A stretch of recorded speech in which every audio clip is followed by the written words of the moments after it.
Picture the most magnificent city in the world, capital of an empire that covers a quarter of the globe, home to the world's first underground railway, to the Crystal Palace, to the greatest concentration of wealth ever assembled in human history. A city where they've just laid telegraph cable under the Atlantic Ocean. A city so certain of its own magnificence that it held an exhibition to prove it, filled a glass building the size of a park with the best of everything human beings had ever made, and charged people to come and look. Now imagine you need to use the toilet. Go ahead. You're standing on Oxford Street. It's 1:30 on a Wednesday in 1862. You've been on your feet since 5 in the morning. Your stomach is doing the particular thing it does when it's been ignored too long. You need a toilet. There isn't one. Not here. Not on the next street. Not for 6 more blocks in any direction, if you're lucky enough to find one at all. The greatest city in the world, capital of an empire, home to 3 million souls, and the question of where a working woman relieves herself is essentially an unsolved problem. There's a solution of a sort. It costs a penny. It's 25 minutes away on foot. And whether you can reach it before the negotiation you're conducting with your own body reaches its conclusion is the calculation that organizes your entire day. This is the story of that calculation, of what it cost and what it meant, and what was being built under the cobblestones to change it. It's the story of 200,000 cesspits and the man who built 83 miles of tunnels to replace them. It's the story of a 4-year-old who died in November because of a pump in a court. It's the story of the nightmen who worked between 11 and 5 and who nobody discussed in polite company, and the crossing sweepers and the mudlarks in the tidal mud, and the women in every shop on every street who held the yard key arrangement, together with timing and silence and an agreement that was never spoken about because the speaking of it would require acknowledging that women have bodies, which in 1862 remains a proposition that a significant portion of London's civic administration has not fully come to terms with.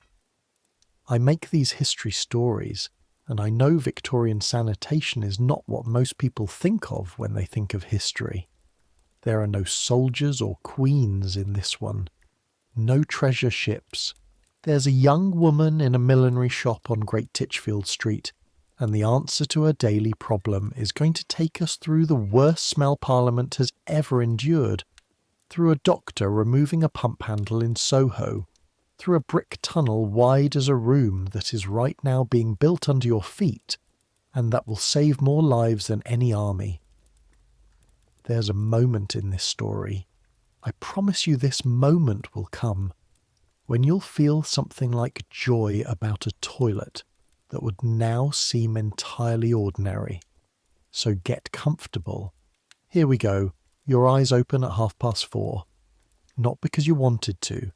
You open them because Mrs. Critchley in the room below you is starting her day, and Mrs. Critchley has a way of starting a day that sounds like someone relocating furniture through a ship in a storm. She works in the laundry 2 streets over.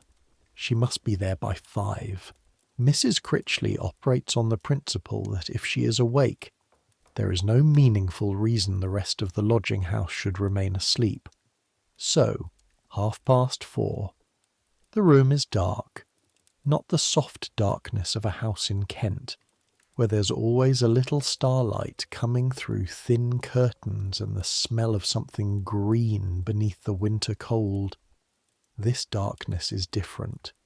This darkness smells of the 6 other bodies in the room, and the damp that has colonized the wall behind your head, and the chamber pot in the corner, and something underneath all of that which you decided 3 months ago to stop investigating. You're in a bed that is also occupied by Maisie Thorpe, who is 14 and came from Leeds and cries herself to sleep most nights, but is always cheerful by morning. And on Maisie's other side there is a woman named Ellen, whose surname you've never been told, who works somewhere she also doesn't discuss, who comes in very late and smells of tobacco, and who has never been anything but kind to you in the brief moments when your schedules coincide. The mattress is straw mostly. There are things in it that aren't straw, but that you've decided not to investigate, applying the same principle you apply to the smell. The blanket is thin. In winter, you pile your coat on top of it. Right now, in the particular narrow slice of autumn that London allows before it turns cold and grey, and stays that way until March, the blanket is almost enough. Almost. You lie still for a moment after Mrs. Critchley's morning chaos subsides. You feel the shape of the day ahead of you. You feel the shape of what your body wants. You begin the calculation that is at this point as automatic as breathing. The chamber pot is in the corner. You've been using a chamber pot your whole life. Back home there was one for the whole family. It lived under your parents' bed, and in the mornings your mother would empty it into the midden at the back of the cottage. Straightforward, if not pleasant. Here it's more complicated. The pot belongs to the room and is shared by all 7 women, which means by 4:30 it is generally at a point in its career that requires tact. There is a shared privy in the yard behind the lodging house. It's a wooden structure built over a pit, and the pit has not been emptied since you arrived in August, and the smell from it radiates outward in a way that changes the quality of the air for a radius of roughly 15 feet. You avoid it when you can. What you do most mornings is use the pot quickly, dress in the dark without waking Maisie, and carry the pot down to empty it in the yard before you leave. The rules about where precisely you empty it are, in practice, not rules at all. Mrs. Galloway, who owns the house, has said the pot should go in the privy. In practice, the privy lid sticks, and at 5 in the morning with a heavy pot and no light.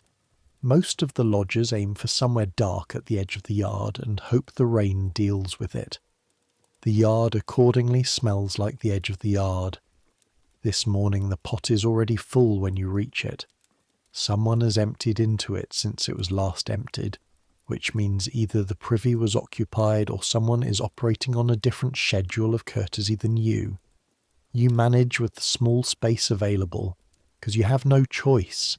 You do this with the focused efficiency of someone who's been doing it for 4 months, and who has reduced the mechanics of the thing to a sequence of movements that require no thought, which is the only way to do them at 4:30 in the dark in October. Then you dress. The layers go on in a particular order that you know the way you know how to breathe. Chemise.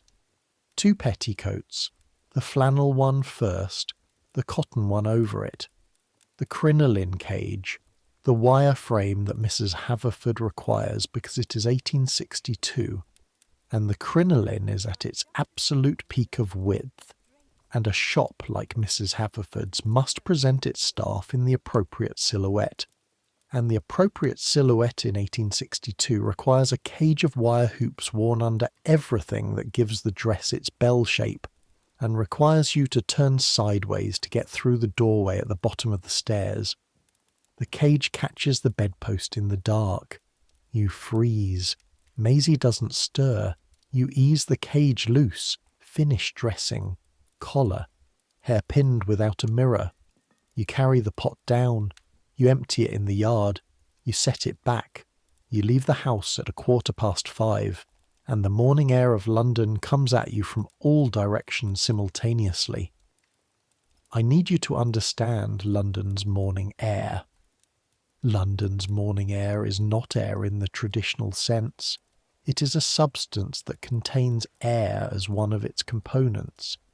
The other components are coal smoke from approximately 100,000 chimneys, because every house, every shop, every factory in London burns coal, and they start their fires before dawn. and the smoke comes down in the still air of the early morning and sits at face height along the streets. The other components are the exhalations of 3 million people living closely together, the smell of the river, which we'll come to in considerable detail, and the smell of what every horse in London has deposited on the cobblestones, because there are, in 1862, somewhere between 250,000 and 300,000 horses working in the city, each one producing between 15 and 30 pounds of waste every single day. And it rains in London, and when the rain hits the wet cobblestones, the result is a liquid that runs in streams down the gutters and collects in pools at the low points of roads and gets onto your skirts no matter how carefully you hold them. You walk close to the buildings. The pavement, such as it is slightly raised from the road surface.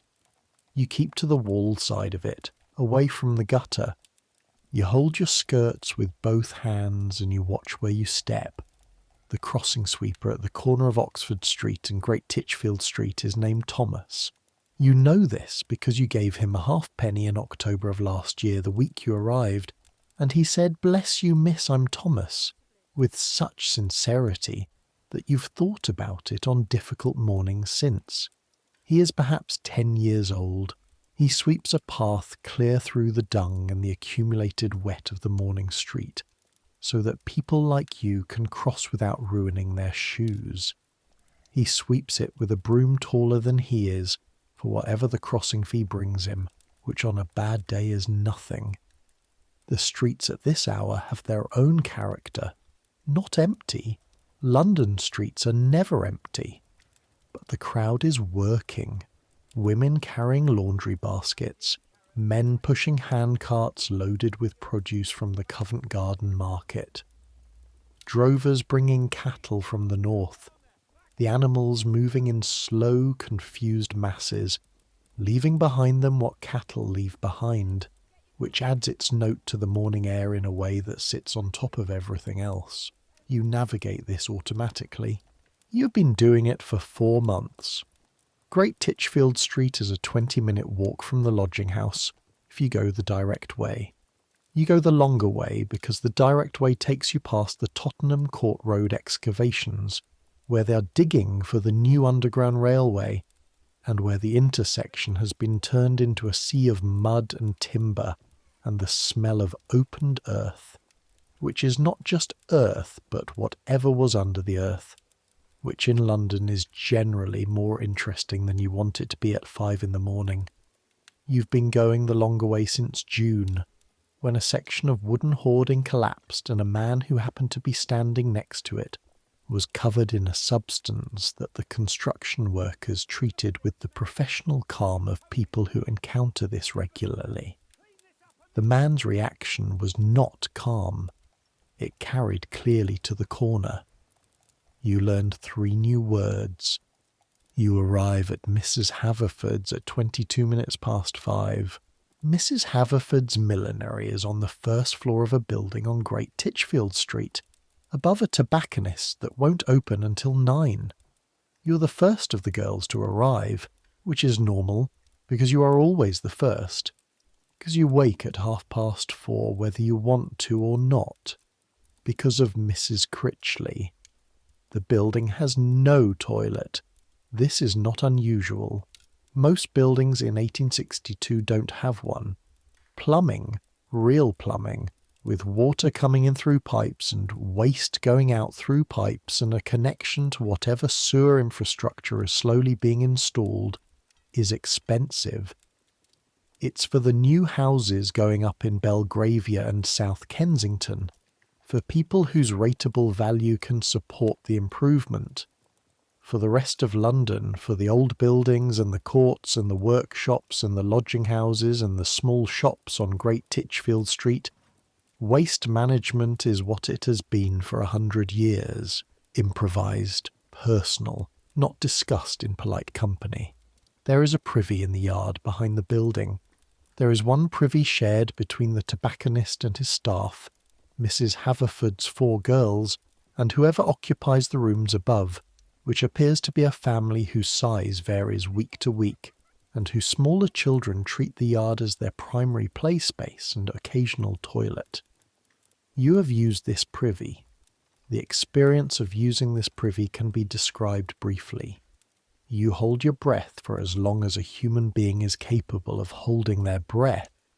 You do what needs to be done as quickly as mechanically possible, and you exit before your lungs force the alternative. The privy is a wooden box built over a cesspit. The cesspit has been there since, probably, the building was constructed, which judging by the look of things was 60 years ago at minimum. It has been emptied, you believe, within the last decade. Possibly. The seat is wooden, worn smooth by use, split down the middle where the wood has cracked, and the smell that rises from below the seat is the smell of accumulated decades, which is a different smell from fresh, which is somehow worse in the way that something old and settled is different from something new and sharp. The yard key is on Mrs. Haverford's chatelaine. The yard is accessible only when Mrs. Haverford arrives and provides the key, and Mrs. Haverford arrives at 6 or 6:10, depending. And asking for the key at 6:10 requires timing and reading of mood that you have spent 4 months developing. You stand in the doorway of Mrs. Haverford's, and you fold your hands and you compose your face and you begin. There are 4 of you once the others arrive. Mabel Cartwright, who has been here 4 years and knows everything and disapproves of most of it. Sarah Jenkins, 16, from Worcestershire, who arrived 6 weeks ago and hasn't yet learned the difference between urgency and efficiency. And Clara Downs, who came 2 months before you and is your only real friend here, by which you mean the person whose company makes the morning walk slightly less grim, and who understands, without either of you ever having said so directly, all the things that don't get said directly. Mrs. Haverford arrives at 6:07 and sweeps through the shop adjusting 3 displays that don't need adjusting, commenting on the angle of the morning light as though the morning light is something that someone has done wrong. "Miss Marsh," she says without looking at you. The blue millinery display appears to have been arranged by someone having a disagreement with geometry. Rectify it. Yes, Mrs. Haverford.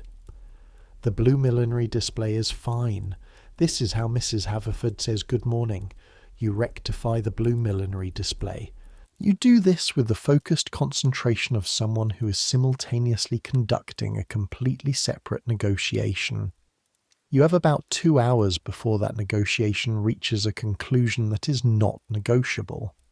Clara catches your eye across the counter. She raises one eyebrow, a very precise 1/11th of an inch. You give a very slight nod, the same precision. She gives a very slight nod back. This entire exchange contains more information than most conversations. "I'll do the window," Clara says to no one in particular, and picks up the feathered hat that needs placing in the display, and takes it to the front window where she'll have a clear view of the street, a clear view of Mrs. Haverford's back, and approximately 8 minutes of legitimate reason to be out of the main field of observation. This is what she does when she's trying to give you time. You catch Mrs. Haverford at the moment when she's absorbed in her delivery ledger, pen moving, head down. "Mrs. Haverford, there's delivery from Mr. Whitmore. He mentioned a boy this morning. Shall I watch for him at the back?" Watching for Mr. Whitmore's delivery boy at the back requires going through the shop, through the back room, out to the yard. It requires the key. Mrs. Haverford looks up from the ledger. She looks at you with the expression of a woman who is aware, at some level, of exactly what is being negotiated here, and who has her own views on the subject of physical requirements and their relationship to professional conduct. The pause is perhaps 3 seconds. It contains, in those 3 seconds, the entire unspoken understanding that has governed the yard key arrangement for as long as Mrs. Haverford has had girls working for her, which is many years. She removes the key from her chatelaine. She sets it on the counter. She does not say anything. She does not look at you. You take the key. You go through the bag. You manage the crinoline cage in the cold yard air. This requires both hands, spatial awareness, a relationship with your own clothing that takes months to develop, and a particular quality of determination. The cage is roughly 2 feet in diameter at its widest point. The privy is roughly 18 inches wide at its widest point. You've been managing this discrepancy since August, and you have developed techniques that you did not know you would need, and that no one told you about before you left Kent. The layers are the thing. When people talk about Victorian women's clothing, they talk about the aesthetics of it, the silhouette, the structure. They don't talk about what the structure means when your body makes a requirement that cannot be postponed. 5 layers of fabric, a wire cage, a wooden box 18 inches wide, cold air on your legs, the particular mathematics of all of it. You come back through the back room with the key. You replace it on the counter. You take your place at the display. Mrs. Haverford from the ledger says, "Mr. Whitmore's boy came round the front." "Yes, Mrs. Haverford. I thought perhaps he might." A pause. "Thank you, Mrs. Haverford." A shorter pause. "Back to work, Miss Marsh." And that's as close as it gets. That's the entire vocabulary of acknowledgement that this arrangement has. No names, no specifics. The key goes out, the key comes back. Something necessary has been managed. The work continues. This is how it works. Now I need to tell you about what's under the yard. Under the cobblestones of Mrs. Haverford's yard, under the privy's wooden box, there is a brick chamber. It was built when the building was built, sometime around 1802, give or take. It is roughly the size of a modest bedroom. It has been receiving what you and every previous occupant and worker and customer have contributed to it since the year Napoleon was still in charge of most of Europe. That's 60 years of unbroken service from a brick box under a millinery shop on Great Titchfield Street. It is full. It is, to be precise about it, so full that the liquid element has found other places to go. It has been slowly, over some number of decades, seeping through the brick and mortar and into the soil, from the soil into the water table, from the water table into the wells and pumps that supply the neighbourhood with what they call their drinking water. You don't know this yet. Not exactly. Not in a way that has the precision of knowledge. What you know is what everyone in the neighbourhood knows, that the water from the pump on the corner sometimes has a taste that can't quite be accounted for, that the summers are difficult, that children get sick. You know what you were told before you left Kent. Boil the water. Your mother said it like she was telling you to lock the door at night. Not an explanation. A fact. Boil the water. You boil the water. The explanation for why is something we'll get to. The morning passes. Customers come in at a rate too slow for busy, too fast for bored. A woman who wants to see the new ribbons and doesn't buy any. She handles each ribbon as though she's conducting an examination of something that has disappointed her, and leaves having determined that the disappointment is confirmed. A man whose wife has sent him to collect something, and who can only tell you it's a hat for the dinner on Thursday. You spend 20 minutes establishing that the dinner on Thursday is at the Hendersons', that the Hendersons are important, that the hat should therefore be the more impressive of the two options, and that the more impressive option costs 4 shillings and 6pence. He goes away with it, looking like someone who has navigated something larger than a hat purchase.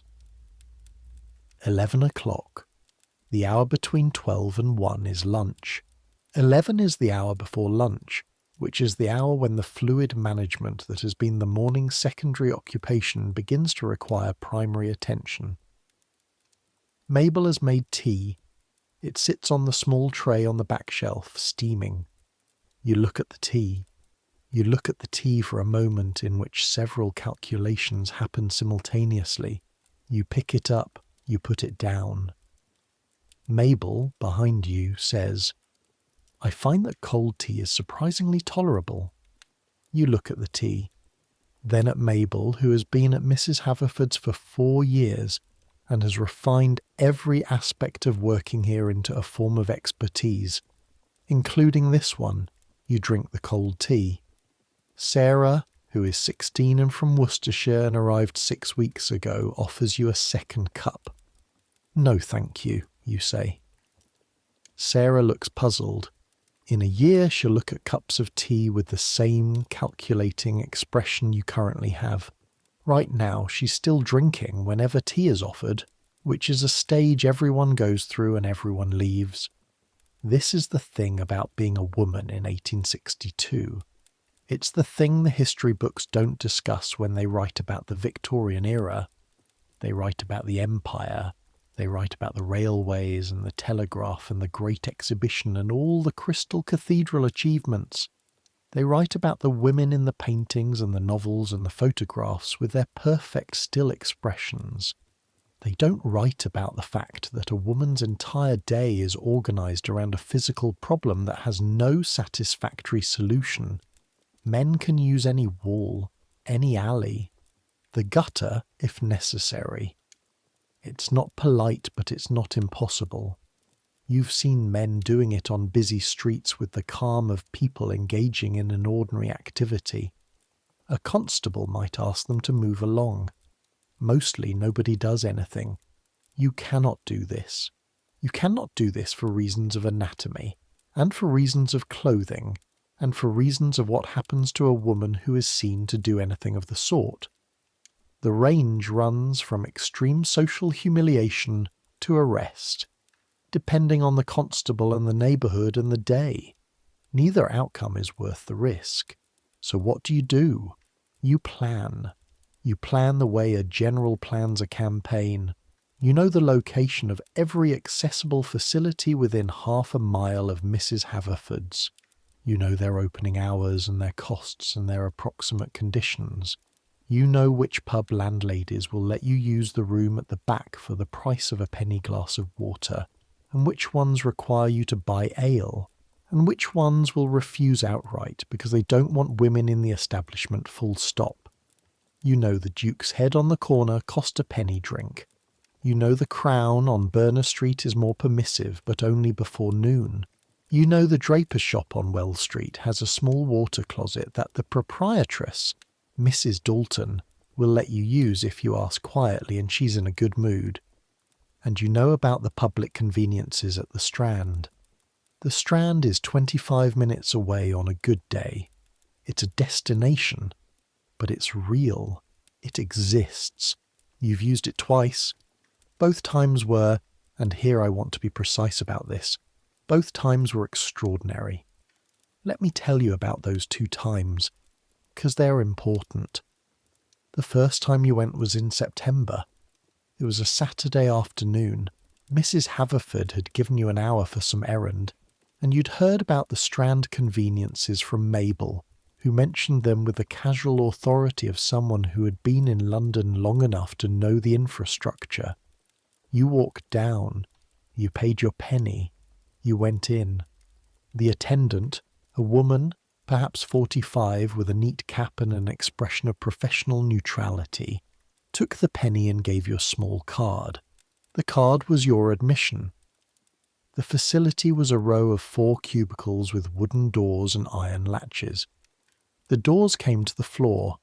Each cubicle had a proper seat, wood, smooth and dry, and beneath the seat was not an open cesspit but a water closet, a mechanism, a cistern, a chain, a flush, water in a tank above, released by pulling the chain, carrying what needed to be carried away into a pipe. where the pipe went in September 1862 was still essentially the Thames. The sewer connections in this part of London weren't complete yet, but it went away from here. It went away from you immediately in a rush of clean water. There was paper, white paper, folded on a holder on the wall. There was a basin outside the cubicles fed by a tap. Cold running water from a pipe, requiring nothing but turning the tap.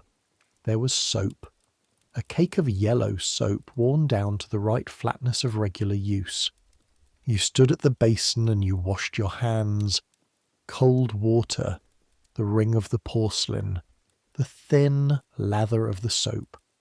You looked at yourself in the small mirror above the basin, and you looked, just for a moment, like a person who had access to facilities that treated the physical requirements of human beings as something that deserved proper provision. You dried your hands on the clean towel, not your handkerchief, not your skirt hem. A towel that the attendant would replace. 1 penny. 1 penny was the difference between that and the yard at Mrs. Haverford's. You came out into the Strand afternoon and stood for a moment in the particular light of a London September afternoon, which is not quite warm and not quite cold, which is the light of a city in the last of the year's grace, and you felt something that you didn't have a name for then and don't quite have a name for now. Something like relief. Something like the way a held breath sounds when it finally releases. 1 penny. The Strand conveniences were opened in 1852, which is only 10 years ago. Before that, they didn't exist anywhere. Not in London, not anywhere in England. Before 1851, there were no public toilets in this country at all. Think about that. The greatest empire in the world, the most advanced industrial nation on the planet, and until 1851, if you needed to use a toilet and you weren't in a building that had a privy, your options were find a public house that would allow it, find an alley, or manage until you reached somewhere private. The man who changed this is named George Jennings. He was a plumber.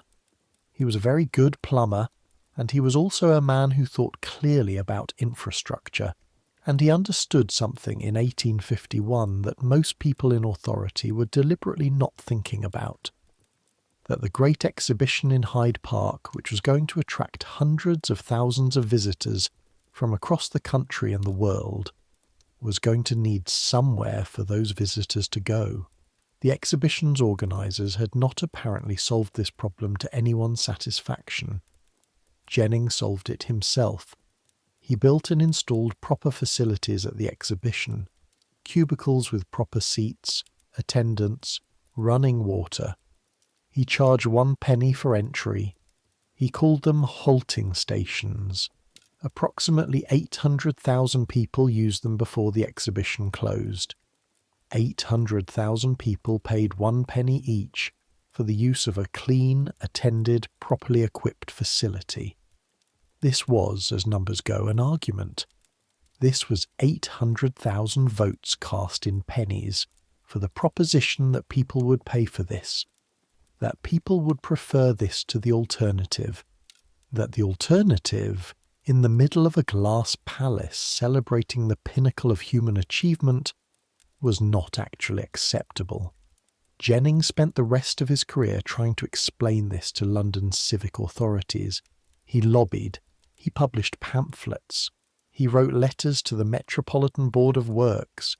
He argued that what worked at the exhibition could work throughout the city. He called them waiting rooms.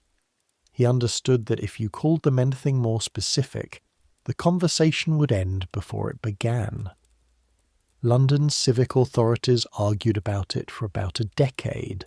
They argued about cost. They argued about property rights. They argued with the infinite resourcefulness of institutional bodies about whose responsibility it was and whether the ratepayers should bear the expense and what exactly constituted a public necessity. And they argued, and this is the part that stays with you when William Ashe tells you about it at the Duke's Head in December, they argued that providing public conveniences for women would be improper, that it would imply that women had bodies, that this implication was inappropriate. You're standing in a shop where 4 women have been conducting an 11-minute team operation 3 times a day since before any of you arrived.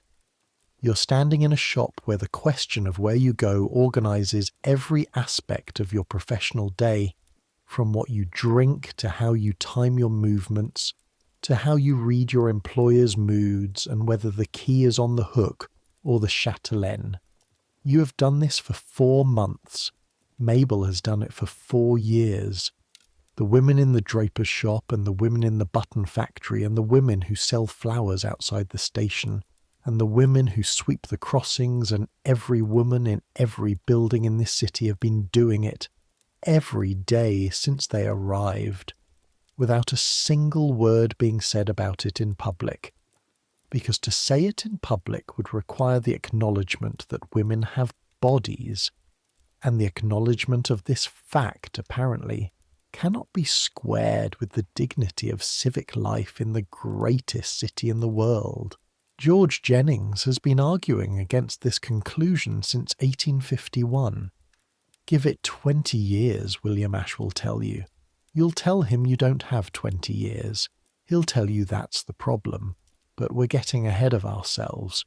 Let me tell you about the Thursday morning in November, the 3rd week of November, when you arrive at Mrs. Haverford's at 5:20, and Mrs. Haverford is already in, which is unusual, standing at the back counter with her hands folded and her face containing something that isn't quite expression.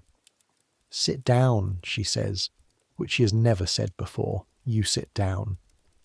The other girls are already there, which is also unusual. "You'll have heard," she says, "about the child in the court behind Holland Street. Emma Beale, 4 years old. You'd seen her in the court on the days when it wasn't cold enough to keep the children in. A small person with a great deal of energy and a very specific interest in anything that could be rolled. She'd found a potato once, in the gutter, and spent 20 minutes working out the optimal angle for sending it down the slope of the court toward the drain. She got sick on a Monday. She died on a Friday. The doctor who came, Mrs. Galloway called him because Mrs. Galloway is that kind of woman, said gastric fever. He said it with the particular careful neutrality of a man who knows exactly what he's not saying. He said it and he left, and Mrs. Galloway paid him, and the Beales did what families do. Gastric fever, cholera, or something very much like it. Something from the water, from the court pump, which sits adjacent to the cesspit of the older house in the court, which has been seeping into the soil for longer than any of the court's current residents have been alive, which has been slowly, imperceptibly, incrementally changing the water table, changing the water in the well below the pump, changing the water that comes out of the pump handle when the Beale children draw it in a bucket every morning. You know this because you've been thinking about it since June, since you read a short article in one of the penny newspapers about a doctor in Soho who removed a pump handle 8 years ago and stopped a cholera outbreak by doing it. You know it because the article mentioned the water table and the cesspits and the wells and the mechanism, the actual mechanical route from cesspit to soil to water to body. You stopped walking past the court pump without thinking about it the week after you read that article. You start boiling all the water, not just the tea water, all of it. Mrs. Galloway asks why. "My mother always said," you say. Mrs. Galloway looks at you for a moment with the expression of a woman who has been running a lodging house in London for 15 years and has learned to read what people aren't saying. "Sensible woman," she says. Just that. Mrs. Haverford at the back counter with her hands folded says, "Emma Beale was a child who played in the court and did no harm to anyone. The family draws from the court pump. I have spoken to the building agent about having the pump investigated. The agent has told me it is not his responsibility. She pauses. I am telling you this because I want you to understand the difference between what is someone's responsibility and what simply is. Now, back to work. That is the longest personal speech Mrs. Haverford has ever made. You will think about it for a long time. You think about Emma Beale all that morning. You think about her at the counter, handling ribbon and composing your expression and doing the timing mathematics. You think about the pump in the court with its bucket beside it, standing there as it has stood for 50 years. You think about the sewer. You saw the sewer for the first time in October. You walked home via the embankment on a Thursday afternoon when Mrs. Haverford let the girls leave early, which she does sometimes without explanation, and which you've learned to receive without question. You walked along the Thames, past the building works on the new Victoria embankment where they're laying a road along the river bank, where the cobblestones have been lifted and the ground opened. There was a foreman standing at the edge of a trench, maybe 15 feet deep, talking to a man with papers. You stopped. You looked down into the trench. At the bottom, 2 workers were sealing the joints of something enormous. A tunnel. Brick. Yellow London brick. Egg-shaped, perhaps 8 feet tall at its highest point. The seam of cement between each brick course was fresh, still dark. The tunnel ran east, in the direction of the river's flow as far as you could see. The foreman noticed you looking. "Come and see," he said, with the manner of a man who's explained this many times and doesn't mind explaining it again. You came and looked. "That's the north intercepting sewer," he said. "Bazalgette's design. When it's complete, all the street drains, everything that's been going straight to the river, it goes in there, runs it down to Barking, pumps it out at Crossness, 20-odd miles east, into the tidal river where the sea takes it away." "All of it?" you said. "All of it. From Hammersmith to Stratford, the whole north bank." He looked at the tunnel with the specific pride of someone whose work is large enough to justify it. The street sewers connect to it. The buildings connect to the street sewers. The cesspits get emptied and sealed. Takes a few years to complete the hookup, but once it's done, he paused, you'll be able to drink the river in a decade. Not that I'd start immediately, but it'll get there. You stood there for a moment looking at the tunnel, wide as a room, running east. "The wells too, you said? The court pumps?" "If the cesspits aren't seeping into the water table anymore, yes. The wells clean up. Takes time, but they clean up." You thought about Emma Beale's potato rolling down the slope of the court toward the drain. The sewer wouldn't reach her in time. Emma was already sick by November. Emma died on a Friday, but the ones after Emma. You walked home the long way, past the court where the Beale children played, past the pump with its bucket beside it, and you went upstairs, and you lay on the bed in your coat and you looked at the ceiling. The brick tunnel, wide as a room, running east.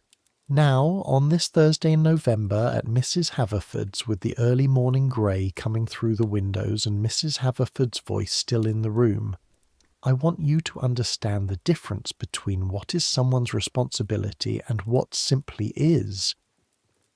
You go back to work. You sell ribbon. You count buttons. You manage the timing and the key in the morning routine.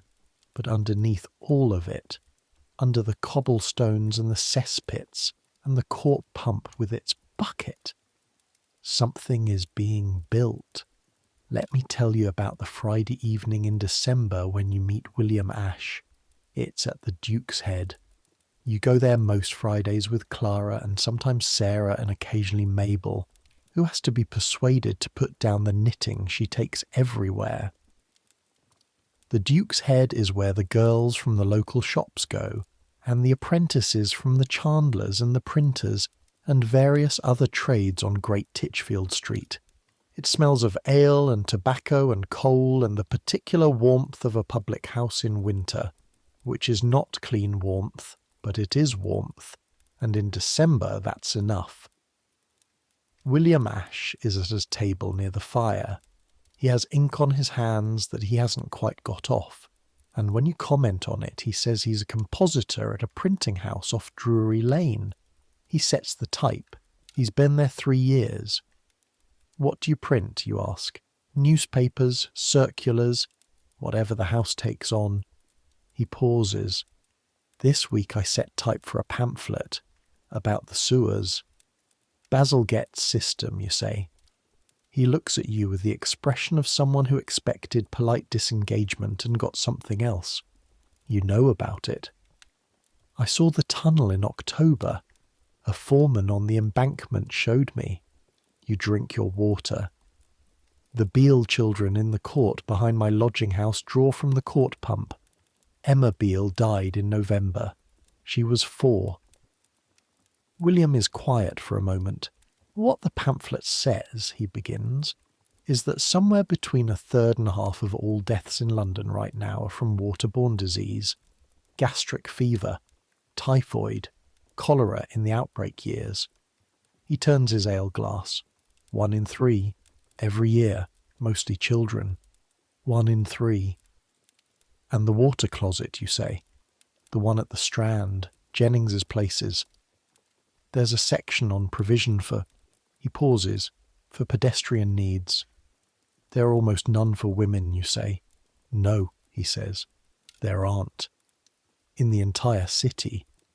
A few dozen, maybe, between here and the city proper, attended facilities specifically for women.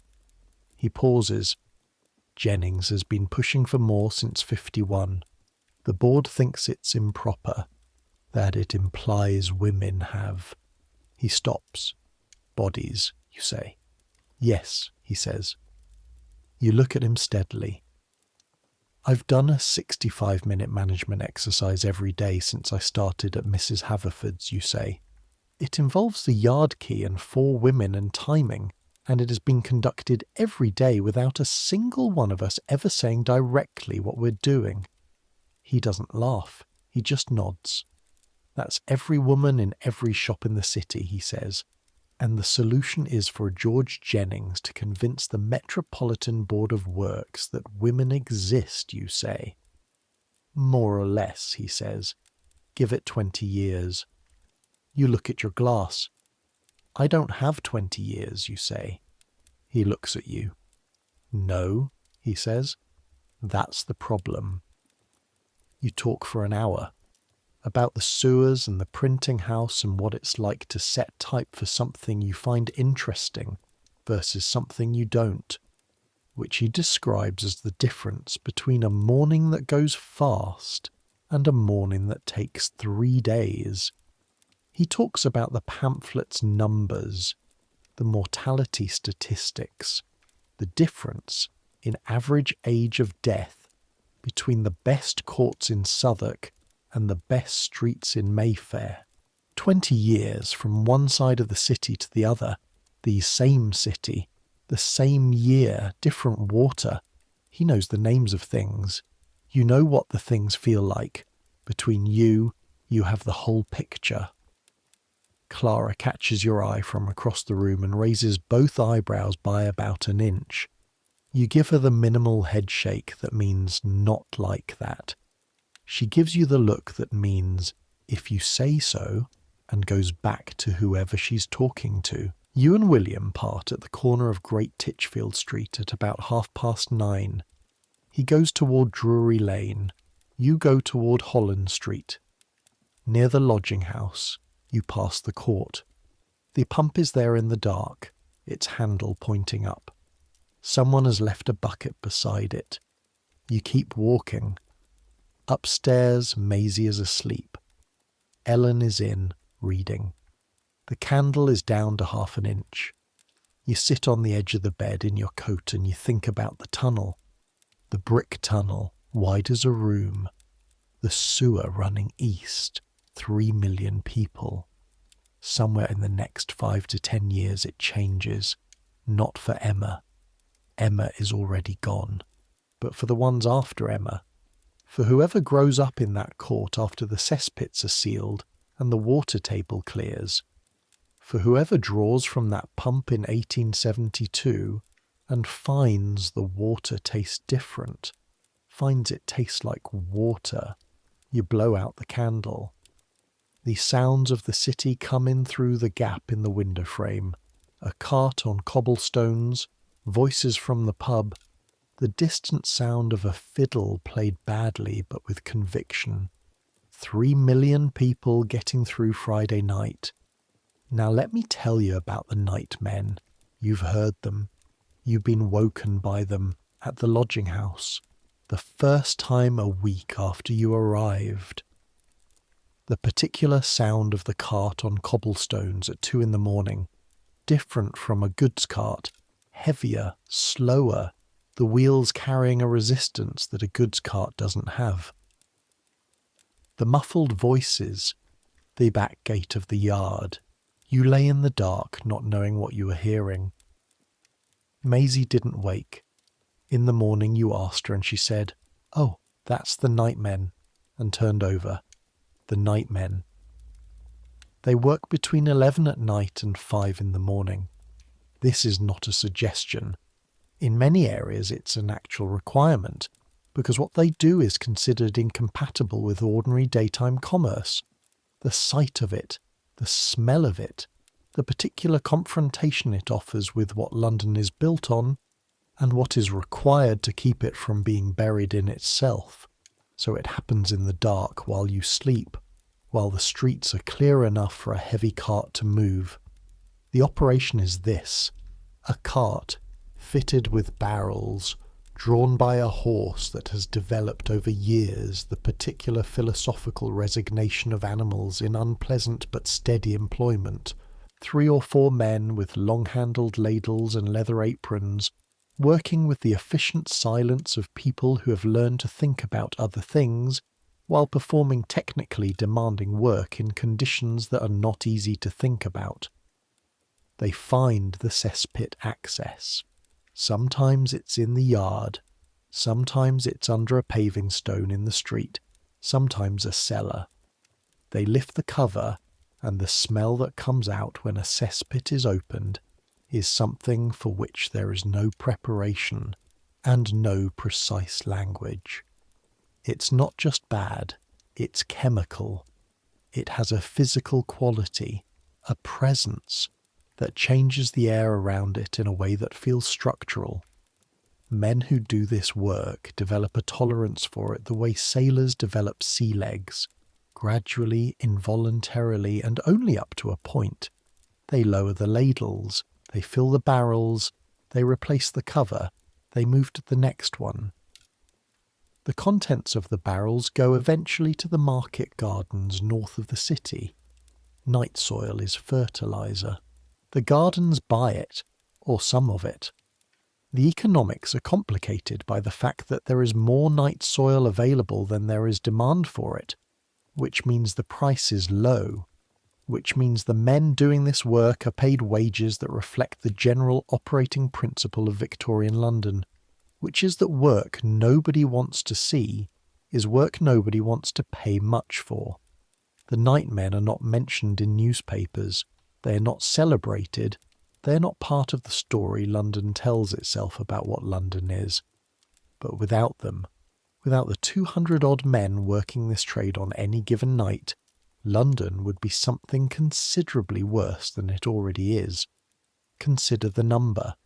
London in 1862 has approximately 200,000 cesspits. 200,000. Under buildings, under yards, under streets, under the cobblestones you walk on every morning. Some built in the 1780s, some older than that. Some not emptied in longer than anyone in the building can precisely remember, because the person who would have remembered is dead, and the person after them is also dead. and the current occupants have simply learned to live with the smell and the taste and the knowledge, half suppressed, that what's under the floor is not entirely under control. Under London, under the version of London that presents itself to the world as the capital of empire and the apex of human achievement and the city of crystal palaces and underground railways, under all of that, there are 200,000 full brick boxes and the nightmen working in the dark between 11 and 5 without being seen. You think about the nightmen when you think about cities. You think about what it takes to keep 3 million people alive in a small area. All the invisible labour, the crossing sweepers, the mudlarks on the tide, the nightmen, the women with their timing and their yard keys, their silent coordination, their management of what nobody wants to name, the visible city and the invisible city, both of them real, both of them necessary, neither one able to exist without the other, and underneath both of them getting built by 20,000 men across 6 years, the sewer, running east. Here is the story of how London ended up in this situation. It is, in the particular way of disasters, a story about a very long series of good decisions that added up to a catastrophic result. London has been a city for 2,000 years. For most of that time it was small enough that waste could be managed by proximity to rivers, by the natural process of soil and rain, by the simple logic of a population not yet large enough to overwhelm its own waste. The Thames handled what came to it. The ground absorbed what was buried in it. The air dispersed what was put into it. This worked because the numbers were manageable. Then the numbers stopped being manageable. In 1700, London had about 500,000 people. In 1800, 1,000,000. In 1851, the year of the Great Exhibition, when Jennings built his halting stations and 800,000 people paid their penny, and London congratulated itself on being the greatest city on earth, 2.5 million people. In 1862, 3 million. 3 million people producing what bodies produce every single day, all of it going into cesspits or into the Thames or into the soil or into the gutters, all of it cycling back through the water table and the river and the wells and the pumps and then back into the bodies of 3 million people who drew their water and drank it and gave it to their children. The Thames, by 1850, was effectively an open sewer. Say that more specifically. The Thames, in its passage through the city, received the output of approximately 250 million gallons of sewage every day. It received this not just from the cesspits that overflowed in wet weather and drained toward the river, but from the network of old brick sewers that had been built over the previous century to drain rainwater from streets. These had been, in an act of magnificent miscalculation, connected in the 1840s directly to the river. The Metropolitan Commission of Sewers, established in 1847 to deal with a growing sanitation crisis, had looked at the cesspits, full, overflowing, expensive to empty, and had decided the solution was to drain them directly into the Thames via the street sewers. This solved the cesspit overflow problem. It converted the Thames into something that medical science was only beginning to have language for. The Thames was also where Londoners got much of their drinking water. The water companies, the Southwark and Vauxhall, the Lambeth, the Chelsea, the New River, drew from the river or from the tributaries that fed it, treated the water to varying degrees of nothing, and piped it to the areas they supplied. The Southwark and Vauxhall was drawing from the Thames at Battersea in 1849. At Battersea, the Thames contained what 3 miles of city had put into it by the time the water reached the intake. In 1848, Cholera killed 14,000 people in London. In 1853, 10,000 more. Cholera is a disease that spreads through contaminated water. It was not known to spread through contaminated water in 1848. The prevailing theory, miasma, held that disease arose from bad air, from the smell of decaying matter, and that improving the smell would improve the health. This theory was wrong. It was wrong in a particular way because it was not entirely wrong. Improving the smell of a city does tend to improve its health, because the things that cause the smell are often the same things that cause the disease. But the smell was not the mechanism. The water was the mechanism. The man who proved this, as much as any single person proved it, was a doctor in Soho named John Snow. Snow was a careful, methodical man with a talent for what we might now call epidemiology, the study of how disease moves through populations. He had been sceptical of the miasma theory since before the 1848 outbreak. He had published a pamphlet in 1849 arguing for water as the mechanism. The medical establishment had found this interesting and unconvincing. In August 1854, cholera broke out in Soho, in Broad Street specifically. It broke out fast and hard. 500 people died in 10 days. Snow walked the streets with a notebook. He talked to survivors. He mapped deaths. He drew the map precisely.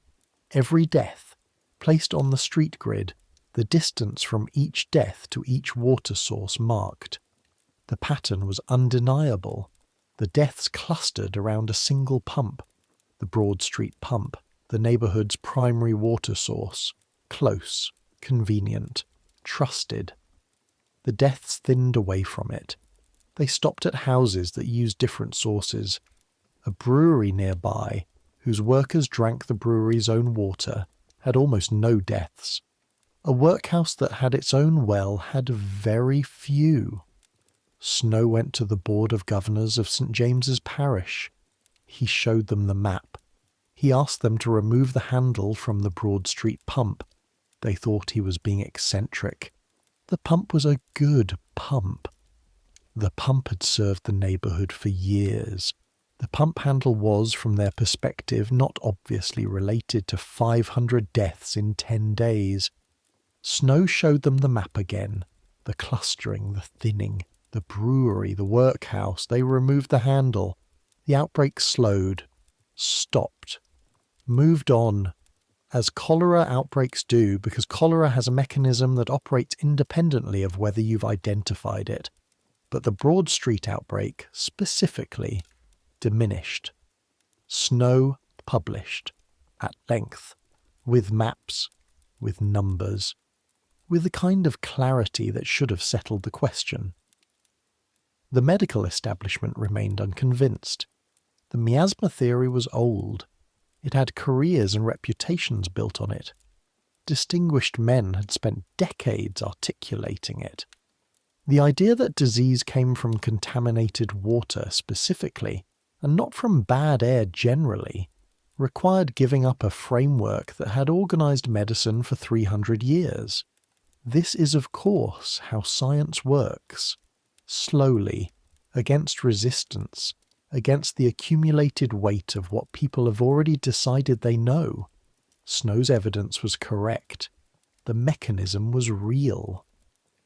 But being correct is not the same as being believed, and being believed is not the same as changing policy. What changed policy was the summer of 1858. The summer of 1858 was hot. Hotter than London usually gets, and hotter for longer. The Thames was low. The sewage that poured into it, the 250 million gallons a day, did not flush downstream into the estuary at the usual rate. It sat. It accumulated. It concentrated. It cooked in the summer heat, and fermented, and rose. By June, the smell from the Thames was something that had no precedent in the living memory of even the oldest Londoners. It was not a strong version of the smell that London always had. It was a different category of thing. It was the smell of the entire accumulated waste of the greatest city in the world, sitting in the water that divided it, in temperatures that August reached consistently into the 80s. The newspapers called it the Great Stink. Parliament sits on the bank of the Thames. The windows of the Houses of Parliament face the river. The committee rooms, the libraries, the corridors. Everything was exposed to what was coming off the water. They hung curtains soaked in chloride of lime. It didn't help. It didn't come close to helping. The smell passed through the chloride of lime curtains as though they weren't there. Members of Parliament left their seats during debates. Committee meetings broke up. A reporter described sitting in a committee room as being inside a decomposing body. The Great Stink lasted through June and July of 1858. Parliament, for perhaps the first time in its long institutional history, had a problem it could not delegate or table for a future session. The problem was in the building. The problem was in the air. The problem was with absolute literalness under their noses. They'd been arguing about a proper sewer system for over a decade. 3 separate proposals had been submitted and rejected or delayed or lost in committee. The Metropolitan Board of Works, established in 1855, had an engineer, Joseph Bazalgette, who'd been producing plans since he arrived. Bazalgette's most recent proposal was comprehensive, enormously expensive, and absolutely correct. The board had been considering it. In August 1858, they stopped considering it.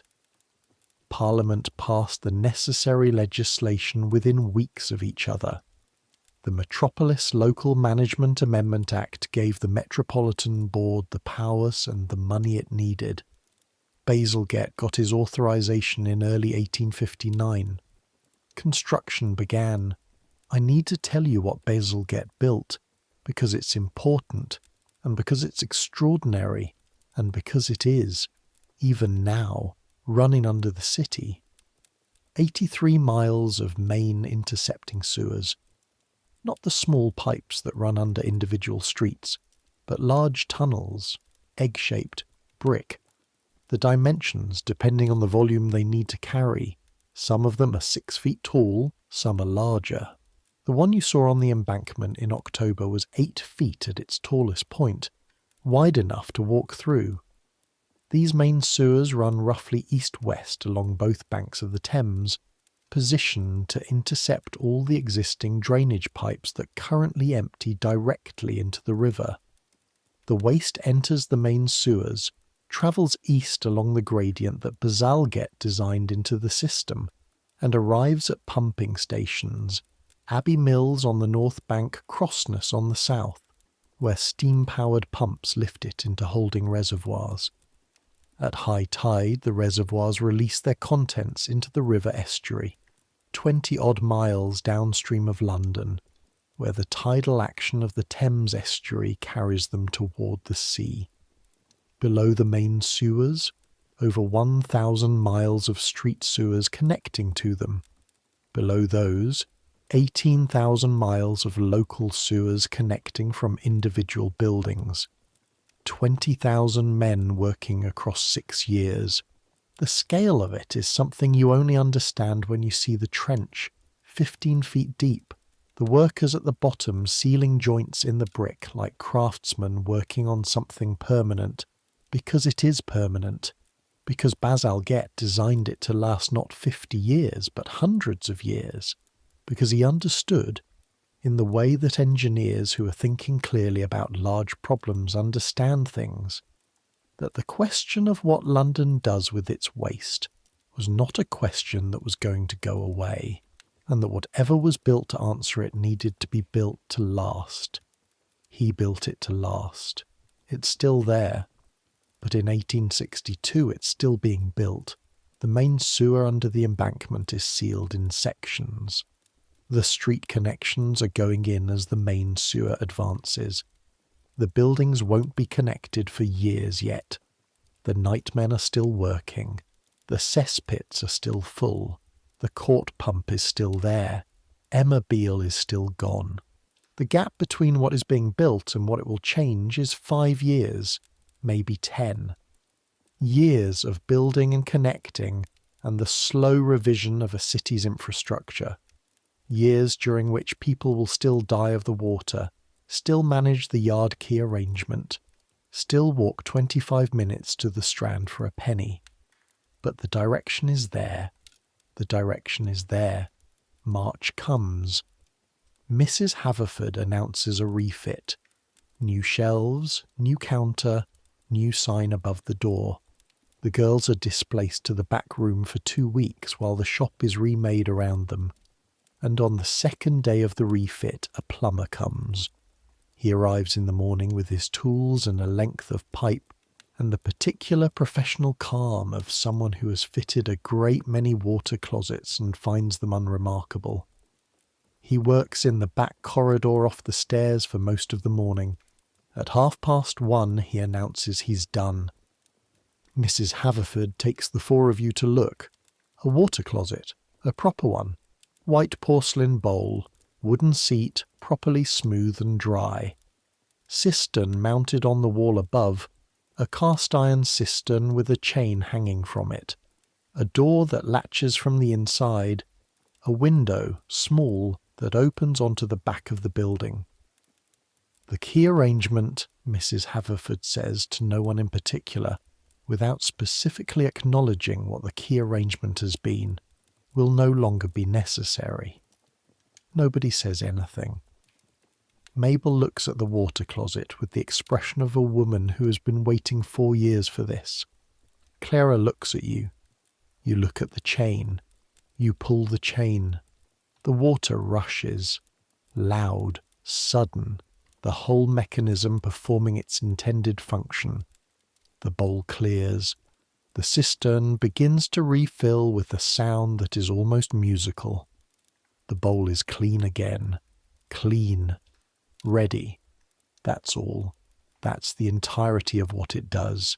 You stand there for a moment in the back corridor of a millinery shop on Great Titchfield Street in March 1863, and you feel something that you won't find the right language for until much later, but which has to do with the gap between what is necessary and what is provided, and the closing of that gap, even by this much, even here in this one shop with this one chain. The rest of the day has a quality that doesn't exactly have a name either. The customers are the same customers. The ribbon is the same ribbon. Mrs. Haverford is Mrs. Haverford. But the back corridor is different. The timing mathematics is different. The morning is different in a way that only the 4 of you know, because only the 4 of you know what the timing mathematics was. Late afternoon. Mabel, Clara, you and Sarah in the back room reorganising the stock. Sarah, who is 16 and from Worcestershire and has been here 6 months, says, "Is it always like this?" "Like what?" Clara says. "Just..." She looks at the corridor, at the door to the water closet. "Better than you expected." Mabel makes the sound. The not quite sigh, not quite word that contains everything. "Sometimes," she says.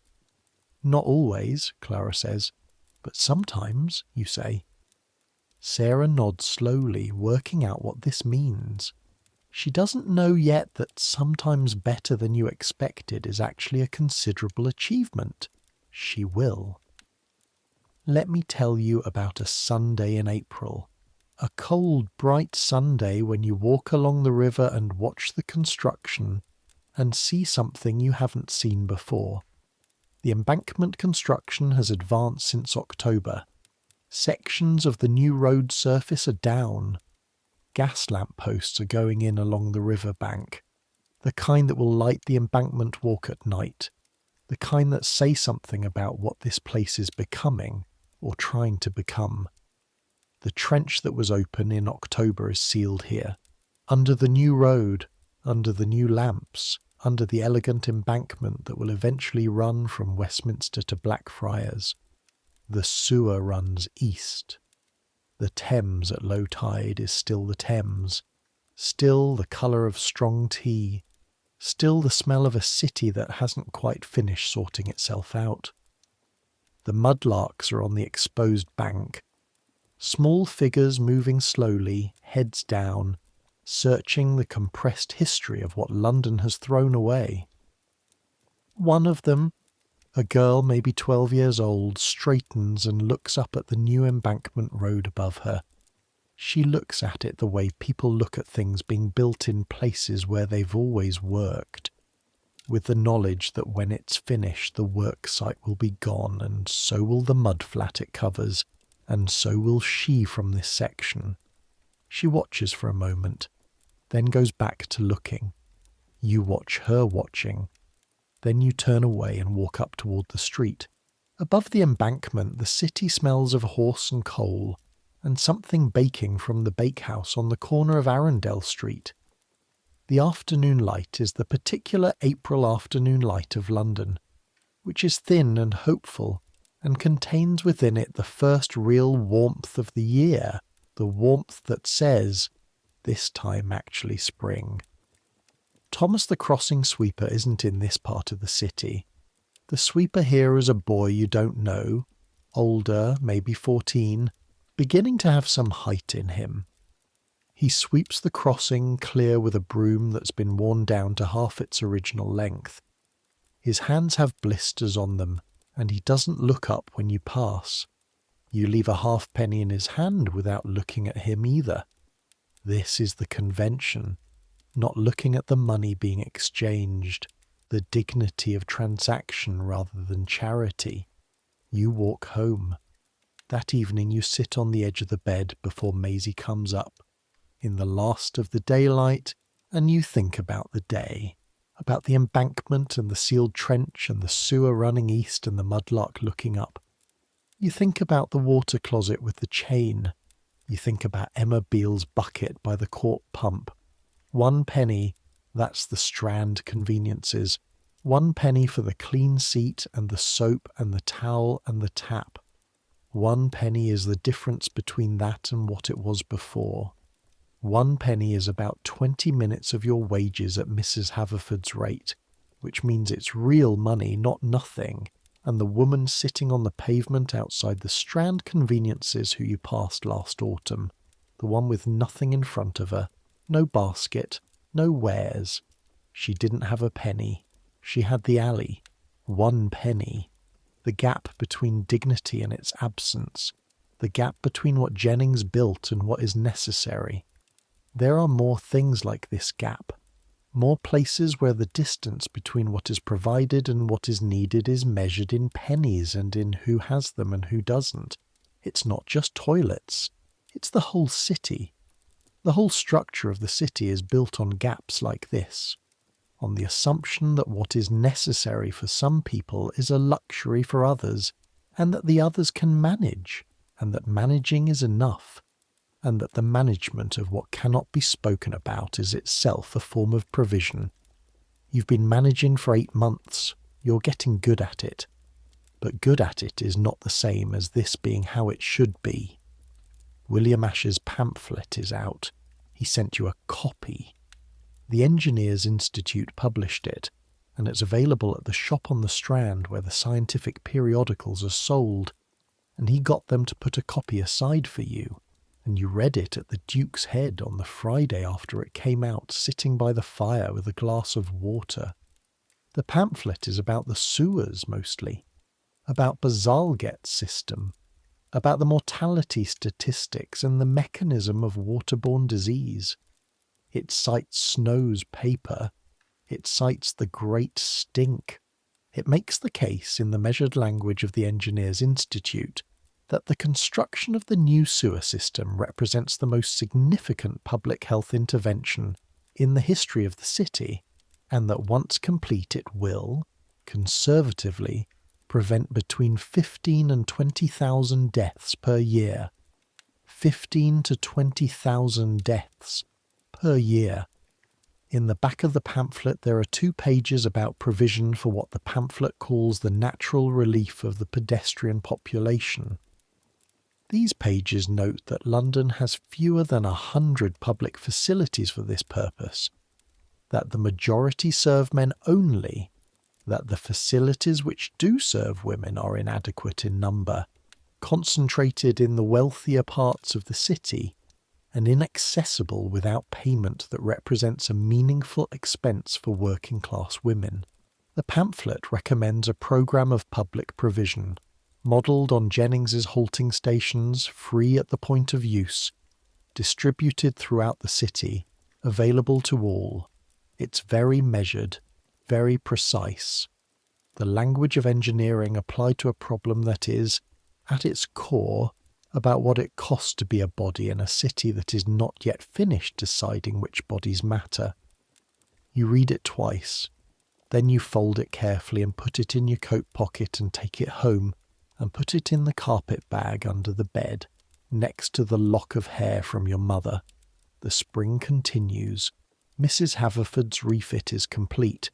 The new shelves are up, the new sign is over the door, the new water closet is in the back corridor with its chain and its cistern, and the timing mathematics that has governed the morning since August is retired. Not discussed, not mourned, simply retired, the way all the arrangements of necessity are retired when necessity is finally met, quietly, without ceremony, as though they were never there. Summer comes. London in summer has a smell that's its own category. The heat brings up what the winter was keeping down. The Thames is the Thames always, but in June and July it is more specifically the Thames, more present, more insistent, in the particular way that heat makes everything more present and more insistent. The streets smell of horse and coal and the accumulated output of 3 million lives. The air has weight. The evenings offer only the kind of coolness that makes you aware of how hot you were. But it's different from what it was. You think about this sometimes in the evenings when the heat has done what it was going to do for the day, and you're sitting by the back window of the lodging house, with the window open and the city coming in.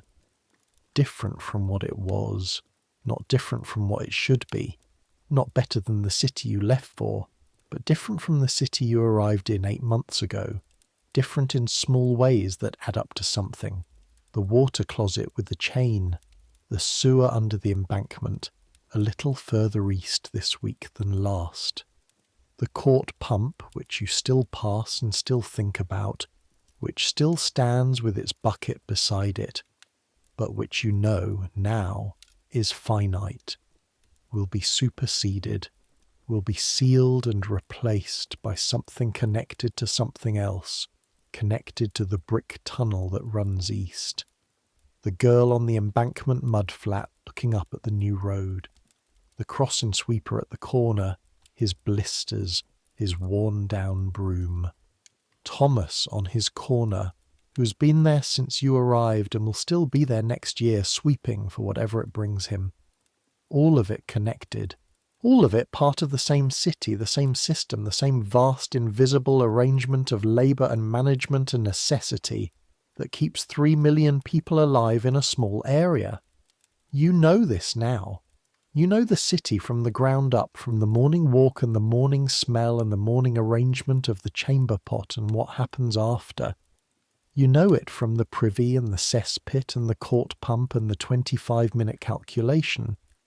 You know it from the sewer trench in October and the water closet chain in March and the penny at the Strand. You know both things, the Empire and the court pump, the Crystal Palace and Emma Beale. This is the education, not the hats, not the ribbon management, not even the timing mathematics, though that's part of it. The education is learning to see both things at once and not look away from either, learning that the city is not one thing but 2 things always, and that the 2 things need each other to exist, and that understanding this is the beginning of knowing how to survive here. The days pass in the way that days in the middle of a life pass, uneventfully, accumulating into something. There is a regular customer now, a woman named Mrs. Parsons, who comes in every 2 weeks for hat ribbons and stays for 20 minutes, talking about whatever is in the news, which Mrs. Haverford usually finds a way to redirect toward the hat ribbons, but which you've started to actually engage with, because Mrs. Parsons knows things and is pleased when someone asks her questions. She knows about the sewers. She knows about Bazalgette, about the embankment, about the great stink in 58 she was here for, and which she describes as the moment that made it impossible to ignore the problem. They could smell it in the committee rooms, she says, on a Thursday afternoon, handling a spool of blue ribbon with the detachment of someone not particularly planning to buy it. The members, they had to wrap themselves in curtains soaked in chemicals, and even then they had to leave. And I remember thinking, good finally that the smell reaches them, because it's been reaching us for 30 years. You look at her. Did you know anyone who died from the water? She sets the ribbon down. My daughter, she says simply. 1853, she was 7. She pauses. They called it gastric fever then. They called it that after Snow's paper too, even when everyone knew what it was. It was easier. For the doctors and the families both. Gastric fever. She straightens. The sewers won't bring her back. But I'm glad they're building them. She looks at you. You're a sensible girl, Miss Marsh, she says. Mrs. Haverford says you negotiate well. She said that, you say. She said it to Mr. Haverford. I'm Mr. Haverford's cousin's wife. She picks up the ribbon. I'll take 3 yards of this, I think. The blue, for my niece's hat. You cut the ribbon. You wrap it. Mrs. Parsons pays and takes the parcel and leaves. Mabel, who's been listening from behind the back counter, says nothing. Mabel very rarely says anything that isn't necessary, but she watches you wrap the parcel and watches you take Mrs. Parsons to the door, and when you come back she gives you a nod that contains something more than its surface area. Mrs. Haverford doesn't give compliments lightly, she says. I know, you say. Or at all, she says. This is unusual. I know, you say again. You go back to the counter. You arrange the spools of ribbon in the order that's been established for as long as anyone has worked here. Blue, green, yellow, red. The particular order that means nothing and means everything. The grammar of a small commercial enterprise that has been doing this for 20 years. Outside, Great Titchfield Street goes about its day. A cart. A woman with a basket. A group of children running somewhere. For reasons known only to them. With the particular purposeful energy of children who have somewhere to be. Thomas is at his corner, sweeping. You think, he'll be at that corner when you leave London, whenever you leave. He'll be there the way the street is there, the way the shop is there, the way Mrs. Haverford is there. Permanent in the way that things in cities feel permanent even when you know they're going to change. Everything changes. The sewer proves this. 20 years ago there was no Bazalgette, no tunnel, no embankment, no plan. 20 years from now there will be no court pump, no nightmen, no cesspit under Mrs. Haverford's yard, no timing mathematics, no penny at the Strand. Or there will be less of all of it. Not none. Never none, entirely, but less. The direction is there. That's the thing you hold on to on the evenings that are not comfortable, when the straw mattress is at its most insistent, and the cold comes through the window and the city outside seems too large and too complicated and too indifferent to the specific small person lying in the dark trying to sleep. The direction is there. The sewer runs east. Now let me slow down. Let me bring you back to the room on Holland Street, on a night in late June. The window open because the evening is warm enough for it, the particular June warmth that London sometimes gets, that feels like a loan, like something the season is lending you and will take back by August. You can't sleep, not because anything is wrong.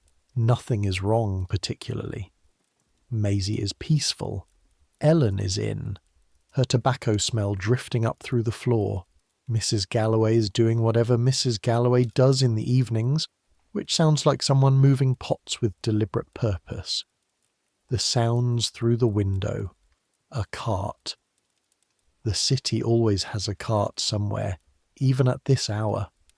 The goods of London moving between wherever they're made and wherever they're needed, all night, always. Voices from the pub on the corner, muffled.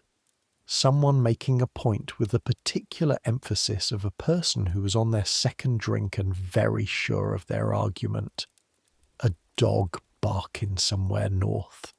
Then the other sound. The sound you know without registering it most nights. The nightmen's cart coming up from the south. The particular quality of its wheels on the cobblestones, the resistance, the weight. You lie in the dark and you listen. The cart stops. The men work in the court. Low voices. The gate. The particular sounds of the operation that you can reconstruct entirely without seeing it, because you know what they're doing and you know why they do it in the dark, why they do it between 11 and 5, why the city is arranged for this to happen while it sleeps, so that when it wakes, it doesn't have to look at what keeps it alive. You've been thinking about this since October, about the invisible city and the visible city and the arrangement between them, the agreement that says, we will do this for you at night, and you will not see it, and we will all proceed as though what you put into the privy simply stops existing, rather than continues to exist in a different location, handled by different hands, converted into something useful for the market gardens, cycling back into the food that Mrs. Galloway doesn't explain the composition of. The cycle, the city's cycle. Waste into soil, into food, into body, into waste. The circle that's been running for as long as London has had enough people to need it. The nightmen are part of the circle. The crossing sweepers are part of it. The mudlarks. The women with their timing. All of them doing the work that makes the circle continue. The new sewer breaks the circle. The new sewer says, this stops here. Here, in the brick tunnel, running east. Here, in the pumping stations at Abbey Mills and Crossness. Here, in the tidal estuary 20 miles downstream, where the sea takes it away. The circle becomes a line, waste into tunnel, into estuary, into sea. The nightmen lose their work eventually when there are no more cesspits to empty. The mudlarks lose their mud flats when the embankment walls them off. The crossing sweepers, they stay. The horses stay, for now. The horses will go eventually 50 years from now, when the city finds another way to move. But in 1862, that's further away than the sewers. In 1862, the horse is permanent. Nothing is permanent. You've learned this. The cart moves away from the court. Its sound fades toward the east. The city settles back into whatever passes for quiet at 2 a.m. in June. You close your eyes. Think about tomorrow. Mrs. Haverford at 6:07 sweeping through. The ribbon. The customers. The water closet with the chain which still gives you every single morning a small amount of something that's its own kind of feeling. Not joy exactly, but something in the neighbourhood. Something that comes from the contrast, from knowing what the alternative was. You've been in London for 10 months. You came with a letter of introduction and a carpet bag and your mother's instruction to boil the water. You came expecting to learn a trade, which you're learning. What you didn't expect was the other thing. The thing that isn't in the letter of introduction or the trade. The thing about what a city is, from the ground up, from the cesspit up, from the morning smell up.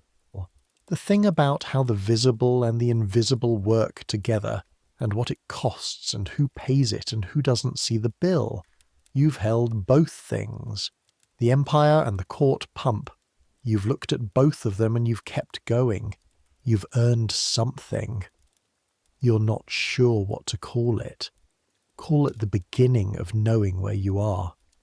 The sounds of the city are barely sounds now, just a texture. The dog has stopped barking. The pub on the corner has gone quiet in the way pubs go quiet when the landlord means it. The nightmen are gone. 3 million people, breathing and dreaming and getting through. Getting through. June 1862, which is a city where the cesspits are still full and the court pump is still standing and the nightmen still work between 11 and 5 and the penny still buys what the penny buys. Where Emma Beale is still gone and the sewer is still being built. All of that is still true. But so is the water closet chain. So is the sealed trench on the embankment. So is the sewer, advancing yard by yard, week by week, toward Barking and the sea. Both things true at once. The sounds soften. Let them soften. Let the cart go wherever carts go at 3 a.m, carrying what the city needs carried, unseen, in the dark. Let the crossing sweepers sleep. Let Thomas sleep, on his corner, or wherever Thomas goes when the corner is closed for the night. Let Mrs. Galloway sleep, and Mrs. Haverford, and Mabel with her knitting, and Sarah who is learning, and Clara with her plans for the shop she'll have some day. Let Emma Beale be remembered, in the court with the pump with the bucket, as someone who was here and played and rolled a potato down the slope toward the drain, and was here and is not now, and who is part of the reason the sewer runs east. Even if her name is not in the pamphlet, let it come. Let sleep come the way it comes to tired bodies at the end of long days in difficult cities, slowly and then completely. You're warm enough, you're safe enough. You have work tomorrow in the water closet with the chain and the 25-minute calculation that you won't need to do because the chain exists, because March happened, because one plumber came with one length of pipe and changed the morning. Small things, large things, both. Let the sounds go. The morning will come when it comes. The bells will ring, the church on Holland Street first, then the one on Wells Street, then the ones further away, the ones you can only hear on still mornings, all of them together counting out the hour. 4:30. Mrs. Critchley will start her day. London will start again. But not yet. Not yet. Somewhere under the streets, under the cobblestones, under the 200,000 cesspits that are gradually being made obsolete, the brick tunnels run east. They run in the dark, as things that matter most often run. Not loudly, not visibly, not in the newspapers or the pamphlets or the penny broadsheets. Under the streets, under the city, under the moment, carrying what needs to be carried, going where it needs to go. Everything that keeps a city alive runs in the dark. The nightmen and the crossing sweepers and the women with their timing and the mudlarks in the tide. And the sewer, running east while you sleep, running east while the city gets through the night, running east toward the sea, where the sea takes it away, and you rest, and the city rests. For now, good night. Centuries from now, people will live in this city and turn a tap and drink what comes out without thinking about it. They will press a handle and the water will flush, and something under the street will carry it away to somewhere clean, to somewhere designed for it, to somewhere that cost 20,000 men 6 years to build, and that is still there, still running, still doing what it was built to do. They will walk down streets that have public conveniences on them, clearly marked, accessible, attended. They will not think about the penny. They will not do the timing mathematics. They will not carry the yard key in their minds as a variable in their days. They will not know about Agnes. Not her name, not the yard key, not the 25-minute calculation, not the morning mathematics of the chamber pot and the cold walk and the timing of Mrs. Haverford's moods. They will not know about Emma Beale. They will know Bazalgette's name, probably, if they've read the right books. They'll know there was a great stink. They'll know there was a cholera outbreak and a pump handle and a doctor with a notebook. They won't know quite what it felt like to live in the year before the thing was finished. The last year of the old arrangement, or the second to last, or the fifth to last. The years when the sewer was being built but wasn't done yet. When the change was coming but hadn't arrived. When the direction was there but the distance was still years. They won't know what it felt like to be the body in the middle of the building. But you know, you're in it. You know what the morning smells like and what the timing costs and what happens to the penny you give Thomas and what the nightmen carry and what's under the cobblestones. You know both things, the Empire and the Court pump, and you know the sewer runs east. That's not nothing. That's the whole thing, actually. That's enough to fall asleep with. The brick laid on brick in the dark. The city getting through the night. You getting through the night. Good night. The summer doesn't stay. It never stays. London has a particular relationship with its summers, which is that it tolerates them for exactly long enough that you start to believe they might continue, and then removes them with the same abruptness that it uses for all pleasant things. One morning in August you wake up and the cold is back. Not deep cold, that comes later, but the particular cold of a London morning that has remembered what it is. The cold that settles into the gap between your collar and your neck and stays there regardless of what you put on. The mornings get darker. By September you're dressing in full dark again, the same way you dressed in October last year, except that you know the buttons and the hooks and the exact position of everything on the floor without needing light. Because you've done this 300 times in the past year and your hands know it independently of your eyes. A year. It's been a year since you arrived from Kent with the carpet bag and the letter and the instruction to boil the water. The instruction to boil the water. You think about this sometimes. Your mother said it like a fact. The way she told you the way to Mrs. Haverford's. The way she told you how to address an employer. Boil the water, no explanation, the knowledge of a woman who had lived long enough to know that the mechanism doesn't matter as much as the result. In September, in the second week of September, Mrs. Galloway boils a large pot of water on the kitchen range and pours it into the butt that usually holds the cold water from the standpipe, and says to anyone who was in the kitchen at the time, "Until further notice." Until further notice means something has happened. You ask Maisie. Maisie, who is 15 now and has been in London for 14 months and has become incrementally London, says, "Cholera in Bermondsey, 2 quarts. Bermondsey is south of the river, 2 miles roughly." How many? You say. Maisie says the number with the matter-of-fact delivery of someone relaying a piece of information rather than a death toll. The number is 22. 22 people in 2 courts in Bermondsey in the second week of September 1862. The Beale children in the court are drawing from the pump.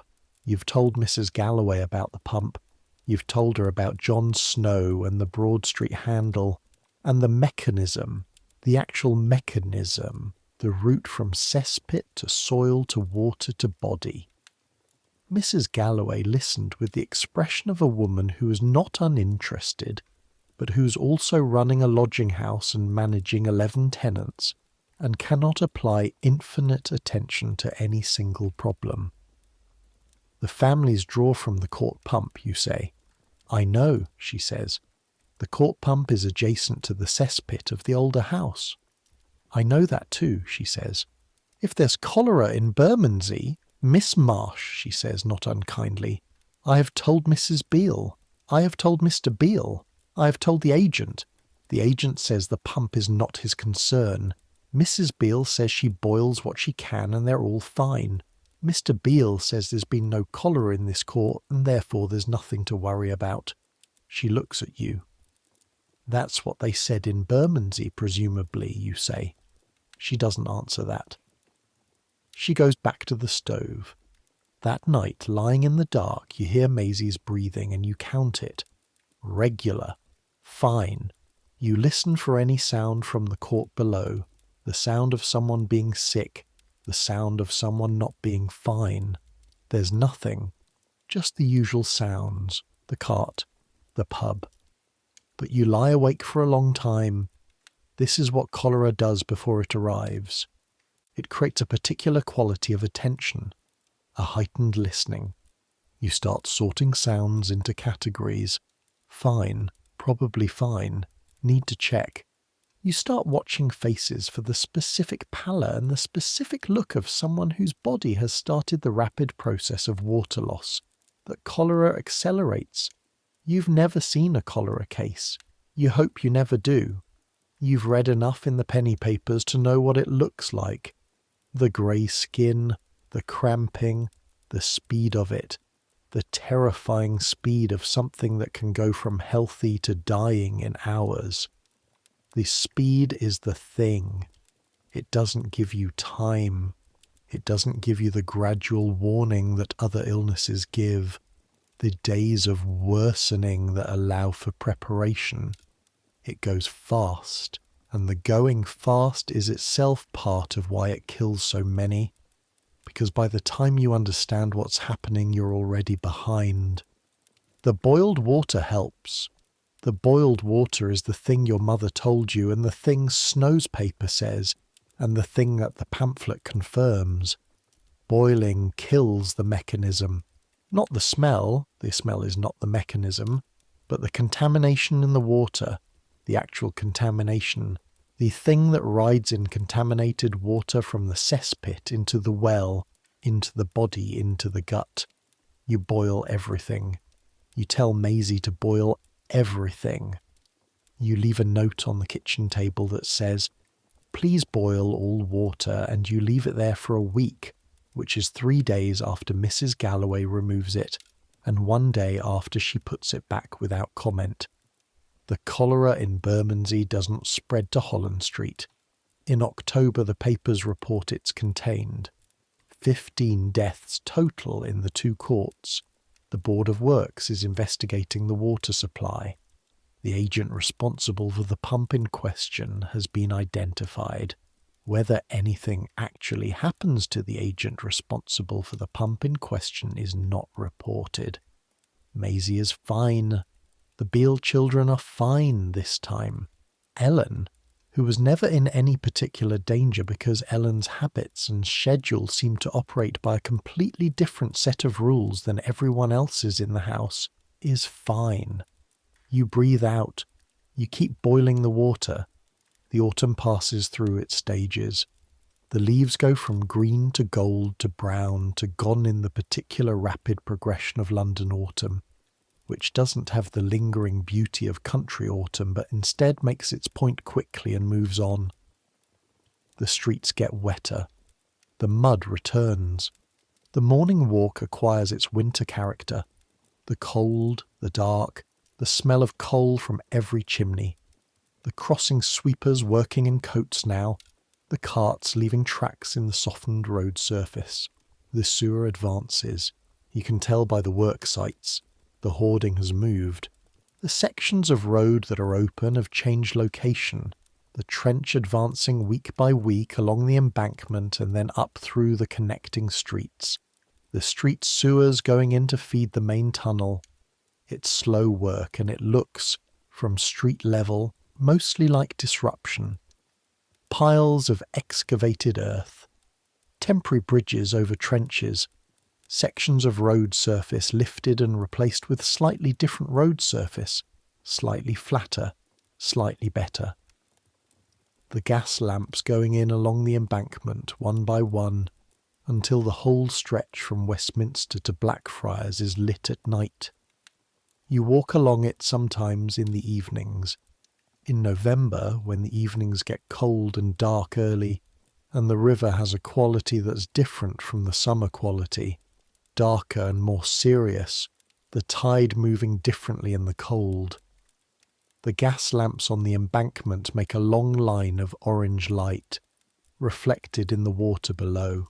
The Thames is dark and the lamps are bright against it, and there are always boats, even at night, moving up and down the river with their own lights. It looks like something. It looks like the beginning of what the city is trying to become. You think about this on a Wednesday evening in November, standing at the embankment rail, watching the lights and the water, the cold coming off the river, the smell of the Thames, which is still the Thames, still the tea-coloured river that receives what the city puts into it, but which is different here at the embankment, slightly different, because the new sewer is intercepting some of what used to flow freely into the river here, because the work is connected now in sections, because the progress is real, even when it doesn't look like progress, different from what it was, slightly. A year ago you didn't know the word cesspit in any practical sense. You'd have known it as a word. You know it now as a fact, as a smell, as a thing under the ground that connects to other things and changes what comes out of the pump. A year ago you didn't know the yard key arrangement. You know it now as something you no longer need, which means you know it the way you know all the things you've grown past, with a particular clarity, because the contrast is still there. A year ago, Emma Beale was rolling a potato down the slope of the court. You stand at the rail and look at the water. Then you turn away and walk home through the dark streets, past the pub and the lodging house, up the stairs to the room where Maisie is already asleep, with the certainty of someone who has been 14 months in London and decided to be comfortable here. You're comfortable here too. That's new. That might be the most important thing that happened in the first year. In November, Mrs. Haverford asks you to handle the quarterly accounts review. Not all of it. Not the final reconciliation, which is Mabel's responsibility, and which Mabel performs with the possessiveness of someone who has been doing it for 4 years and doesn't intend to share. But the preliminary work, going through the receipts, checking the delivery records against the invoices, identifying discrepancies, this is new. This is different from the counterwork. This is the back room, the ledger, the numbers. This is being trusted with something that requires judgment, not just execution. You do it carefully. You spend 3 evenings on it at the back table with the candle, going through receipts that go back to January. You find 2 discrepancies. A delivery from Mr. Chambers in April that's been recorded twice, and a shipment of gloves in June where the invoice doesn't match what came in. You write up a note for Mrs. Haverford with both discrepancies clearly described, the correct figures, the difference. Mrs. Haverford reads the note without expression. The Chambers duplication, she says. An error in the delivery book, you say. I believe it was entered by whoever took the delivery, and then entered again when the invoice arrived. The gloves. The invoice says 48 pairs. The delivery record says 36. A pause. Who took that delivery? Sarah, you say. She'd been here 3 weeks. Another pause. The difference has been absorbed, Mrs. Haverford says, which means Mr. Chambers kept 12 pairs of gloves and adjusted his invoice accordingly, which is the kind of thing suppliers sometimes try with new employees who might not be checking carefully. You'd have caught it at the time if you'd been here. This is as close to a compliment as Mrs. Haverford gets. Thank you for the thorough work, she says, which is, from Mrs. Haverford, practically an ovation. You go back to the counter. Clara, who was watching the entire exchange from behind a display of winter hats, catches your eye. You give her the smallest possible nod. She gives you the smallest possible smile. Mabel, who's been listening from the back and who was the one who suggested to Mrs. Haverford that you handle the preliminary review, says nothing and goes back to the accounts reconciliation. But later, at the end of the day, she says, "She'll move you to the books properly in the spring, I expect, if you keep doing that well." The accounts? The management? She folds her work. She did it for me after 2 years. She gave me the books. She'll do it for you sooner, I think. You understand numbers. You look at her. You suggested it, you say. The review.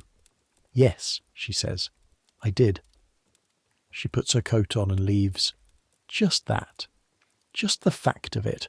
Offered and withdrawn. Complete. You stand in the back room for a moment after she goes. This is also different. This is different from the first month, when Mabel watched you with the assessing eyes of someone deciding whether you were worth the space. This is something else. This is the transfer of something, not friendship. Mabel doesn't do friendship in any conventional sense, but something. The city teaches you in specific ways. The street teaches you the navigation. The timing teaches you the management. The counter teaches you the customers. The cesspits and the sewer teach you the structure, and the people teach you something harder to name. Something about how to receive a kindness that doesn't call itself a kindness. About how to hold something you've been given without making the giver uncomfortable about having given it. Mabel gave you the review. She'll never say why. You know why. That's enough.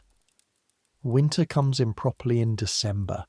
The cold arrives the way it always does in London. Not as a single event, but as a process of accumulation. Each day slightly colder than the last until the morning when you break the ice in the basin with your fist and it stops being slightly colder and becomes simply cold. The unqualified cold of a London winter that will last until March. The water in the basin. You break the ice. You wash your face fast.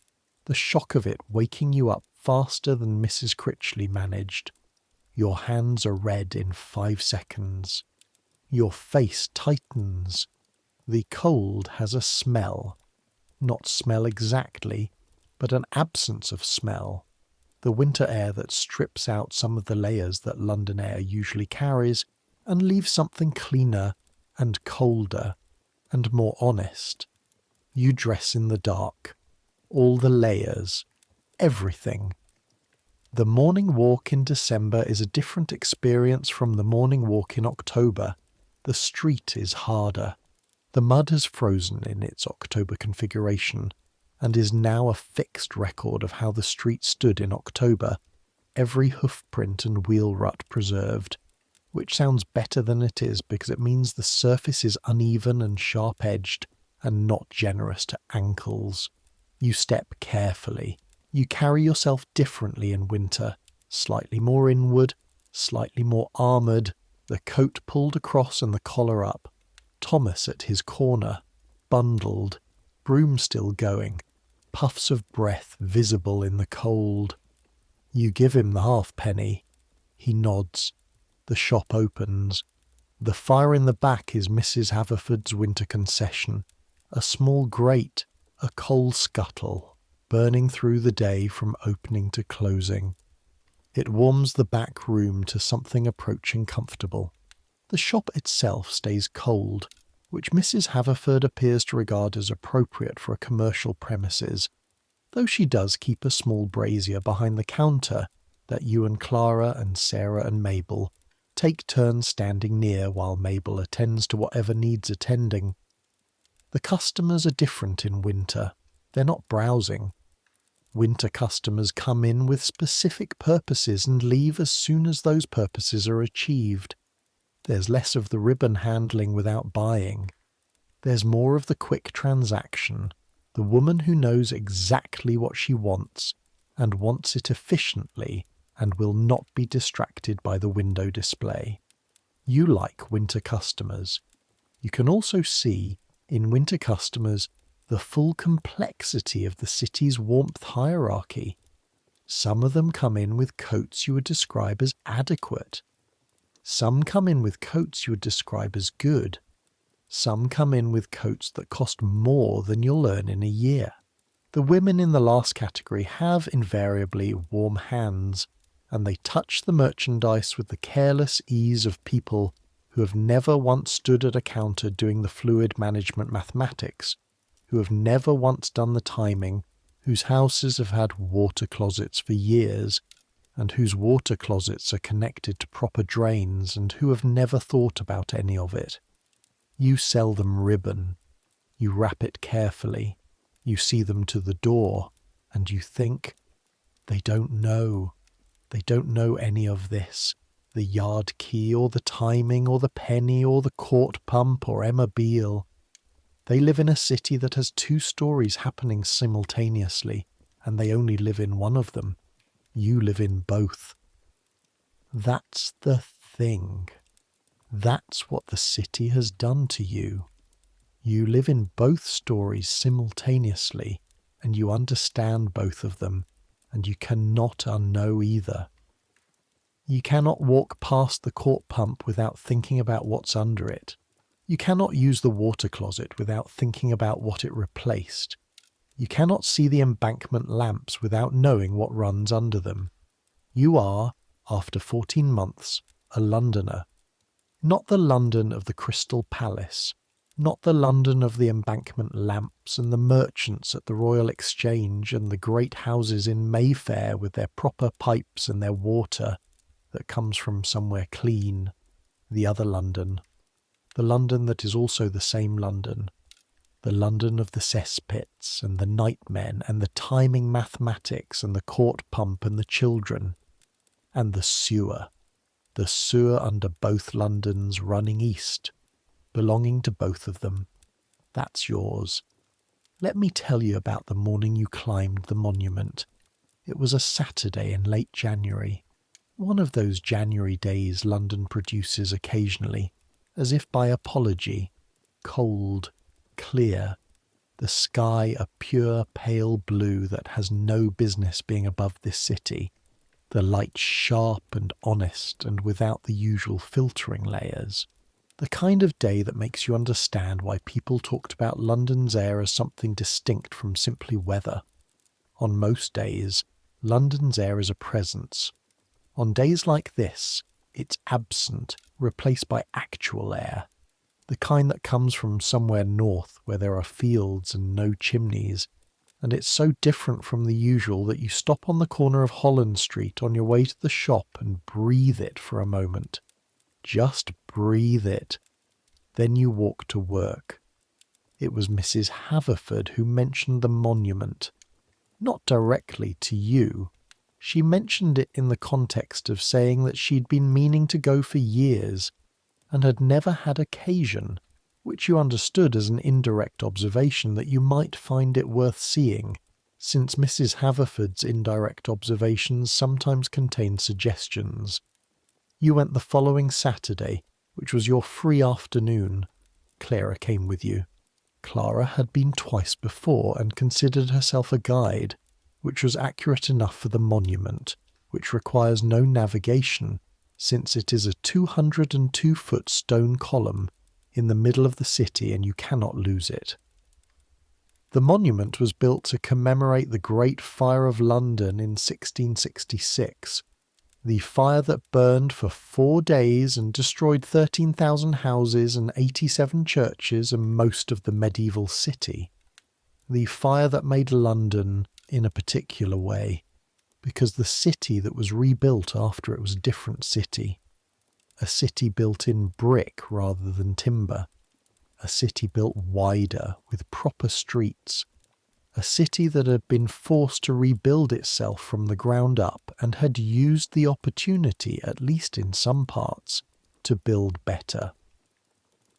The monument is the height of 202 feet, because it stands 202 feet from the place where the fire started. It has a spiral staircase inside it, 311 steps. You know this because Clara told you on the walk there.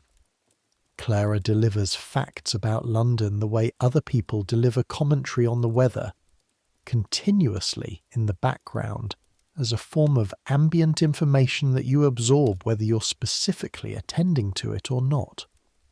311 steps.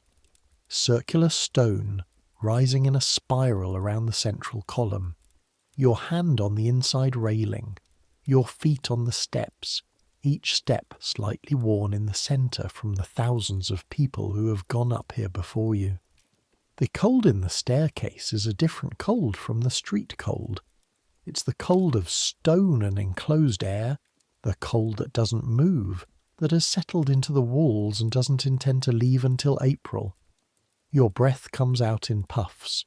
Your thighs burn, which is an excellent argument for the specific value of stairs over flat surfaces. Clara is ahead of you, going up at the comfortable pace of someone who has done this before. You go up and up and up. And then you're at the top, through the narrow door onto the small viewing platform, and the clear January air hits you from all directions, and London, London from above, 3 million people, and the city they've built. You've heard this called the greatest city in the world so often that the phrase has become almost meaningless, the way repetition makes things meaningless. You've heard it from Mrs. Haverford when speaking to good customers, from the newspapers, from the penny pamphlets that celebrate imperial achievement, from everyone who has a reason to make the claim. From up here, it's not a claim, it's a fact. It spreads in every direction as far as you can see, and you can see further than you've ever seen anything, because the January air is clear enough that the distance doesn't soften to haze the way it does in summer. To the north and south and west, rooftops, chimneys, church spires, the dome of St. Paul's rising above everything else the way it's supposed to, the way Wren designed it, the way he planned the line of sight so that the dome is visible from any point in the old city, a fixed point in all the movement. To the east, the river. The Thames, from here, is not the Thames you've been walking beside for a year. It's something else, something larger, something that reveals its actual scale. From 200 feet above it, you can see the full sweep of the river's bend through the city. The way it curves from the west and bends south past the old city, and then curves east again toward the estuary. You can see the ships, dozens of them, at anchor in the Pool of London, their masts making a forest. You can see the wharves on both banks, the warehouses, the cranes. You can see the small moving shapes of wherries crossing from one bank to the other, and along the north bank you can see the new embankment. It's not complete yet. From up here you can see where it's done. The long pale line of the new road with its gas lamps, the stone facing of the riverbank, and where it's still under construction, the earth exposed, the hoarding, the work in progress. The line of it runs from somewhere near Westminster and advances east, stopping and starting, advancing and pausing, as though the city is breathing it into existence one section at a time. Under that line, running beneath it, the sewer. You can't see the sewer, obviously. You can see the result of the sewer. the sealed earth, the road surface going down over the trench, the gas lamps marking the route. You can see where they're up to, you say. Clara beside you looks where you're looking. The embankment? Yes. My father works near Blackfriars and says they've got the main tunnel through to just east of the bridge now. Another year or two, and it'll be done to the east. You look at the river, the Pool of London, the ships, the wharves, the mud flats at low tide visible as pale edges on both banks, the mudlarks from here, too small to see. But you know they're there, somewhere down there, in the courts and the lodging houses and the small backyards, the cesspits. 200,000 of them, give or take, under all of this, under the rooftops and the church spires and St. Paul's Dome and all of it, and the sewer advancing. You look east, following the river. You can see where it widens as it approaches the estuary. You can see, or imagine you can see, the place where London becomes not London, where the city's edges reach the marshes and the tidal flats that stretch toward the sea. That's where the sewer goes, 20 miles downstream, to Barking Creek on the north bank, to Crossness on the south, pumped up by the steam engines that Bazalgette has designed, held in reservoir until high tide, released into the tidal river away out to sea, the city's waste finally, decisively going somewhere that isn't under the city. You stand on a platform in the January cold and you think about this, about the scale of it, about what it took to build it, and what it will mean when it's done, and how long it took to start, and why it took that long, and who died in the gap between when it was needed and when it was built. Emma Beale, 14,000 people in 1848, 10,000 in 1853, Mrs. Parsons' daughter, 7 years old, 1853. The gap between what a city needs and what it provides. The gap that is always measured in lives. Always measured in the lives of people who couldn't afford the Strand conveniences or the houses with proper pipes, or the food that doesn't come from the market gardens fed by the nightmen's haul from the overflowing cesspits. Always the same people in the gap. Always the same people waiting for the thing to be built. The cold stings your face. The wind on the viewing platform has its own agenda coming from the north with the conviction of something that has been moving a long way and isn't interested in being deflected. "Are you all right?" Clara says. "Yes," you say. "I was thinking about Emma Beale." "Who?" "A girl in the court behind the lodging house. She died in November. She was 4. Clara's quiet for a moment. "From the water?" she says. "From the pump," you say. "Yes." Another moment. "Come on then," she says, not unkindly. "Let's go down before we freeze." You take one more look. East. The river. The ships. The embankment advancing. Then you turn away and go back down the 311 steps, your hand on the inner railing, your feet on the worn stone, down through the cold staircase and back out into the January city. The city at street level is the city you know, immediate, physical, the cold and the smell and Thomas's Corner and the familiar walk back north toward Great Titchfield Street. But you've seen it from above now. Both things, the view and the street, both of them London. You walk home. The spring comes in March, as it always does, tentatively. One day it's winter, and then there's a morning where something has shifted in the air, and the cold is still there. But the light is different, and there are birds doing something in the plane tree on the corner of Wells Street that they weren't doing yesterday. March. The anniversary of the water closet. You mark it privately. Nobody else marks it. There's nothing to mark. Officially, nothing on the calendar. But you pull the chain in the morning and you notice, the way you still notice every morning, the rush of clean water, the clearing, the resetting, a year of the chain. Before the chain, the yard key arrangement. Before the yard key, the privy at the lodging house. Before the privy, the chamber pot in the dark. The layers go back. The layers always go back.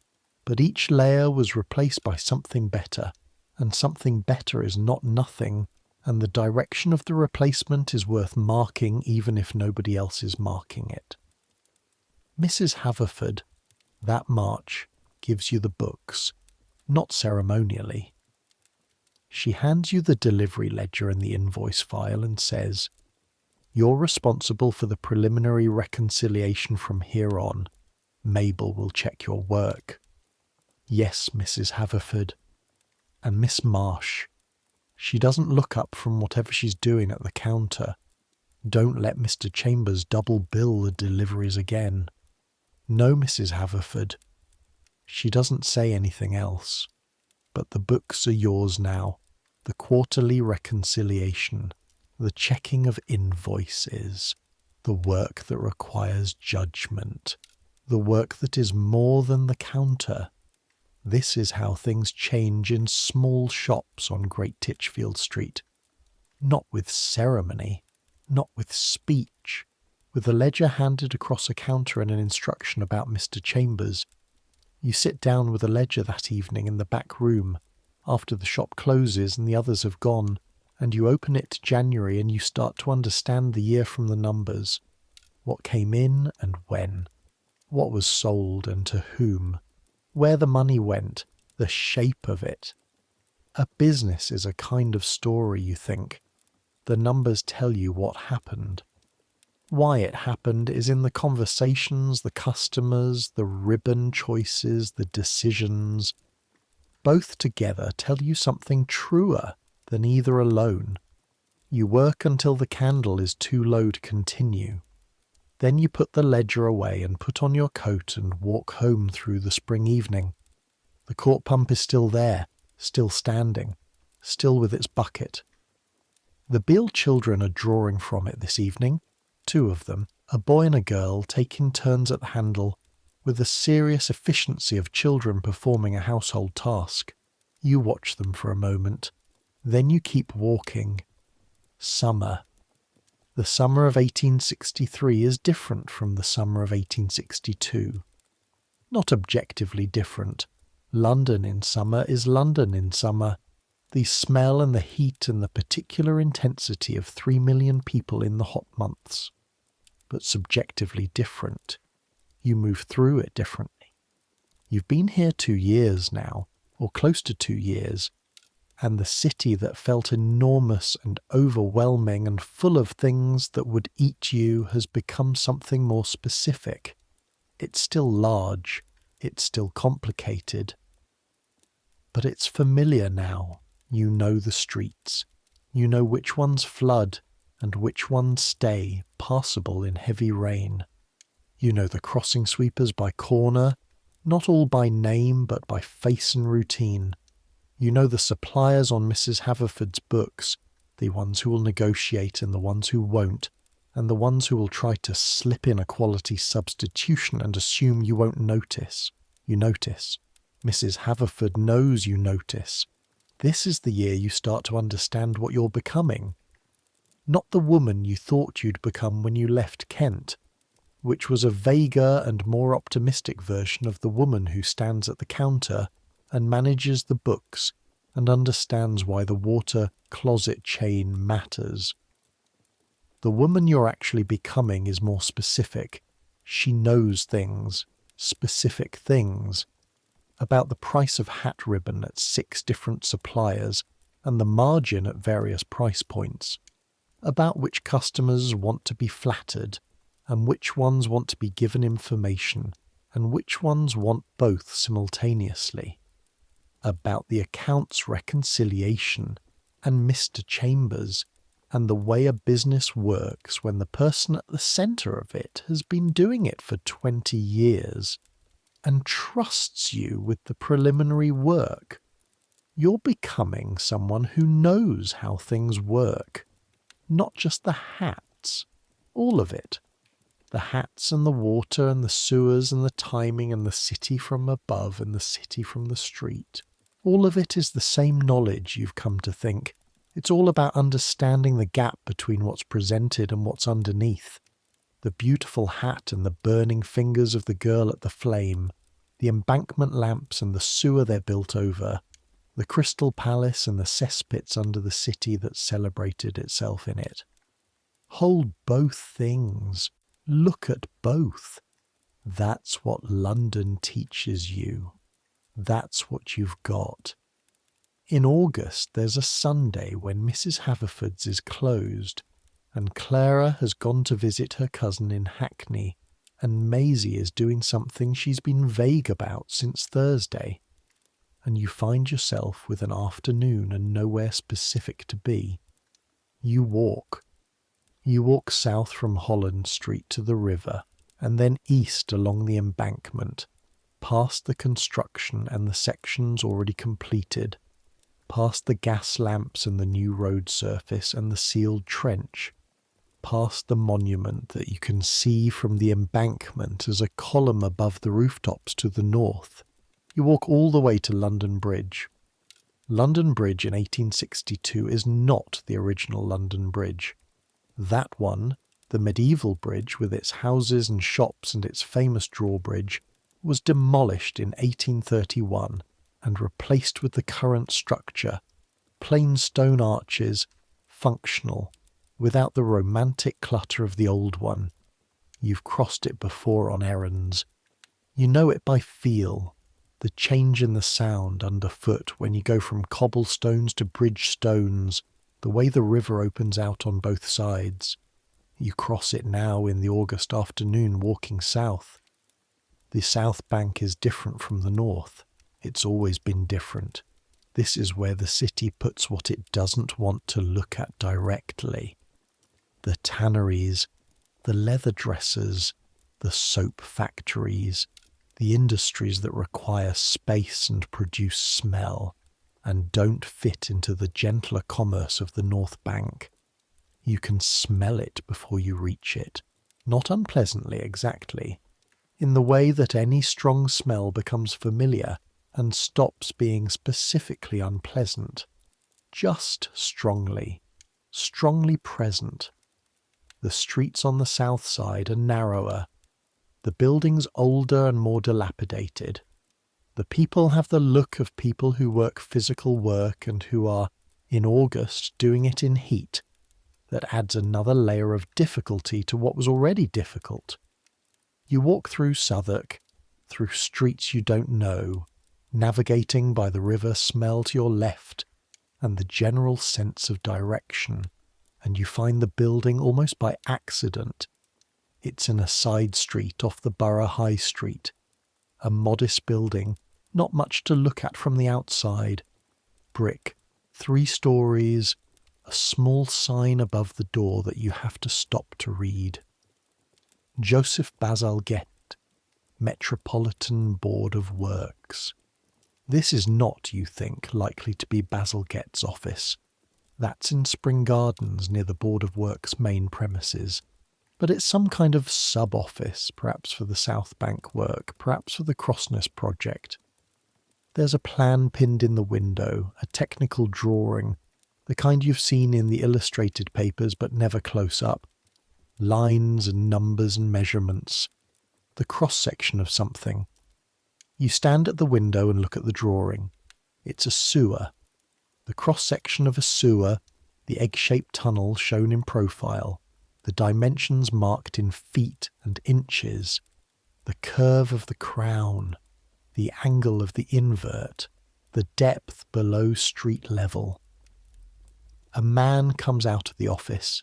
He's perhaps 50, grey-haired, carrying a rolled set of drawings under one arm and an expression of someone who has a long afternoon of work ahead of him and is deciding how to approach it.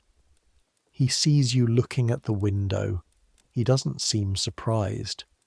"Can I help you?" he says, not unwelcoming. "I was looking at the drawing," you say. "The sewer cross-section. He looks at the drawing, then back at you, recalibrating slightly. Are you with one of the local parishes, the drainage committees? I work in a millinery on Great Titchfield Street, you say. I've been watching the construction since October. The foreman on the embankment showed me the main tunnel last year.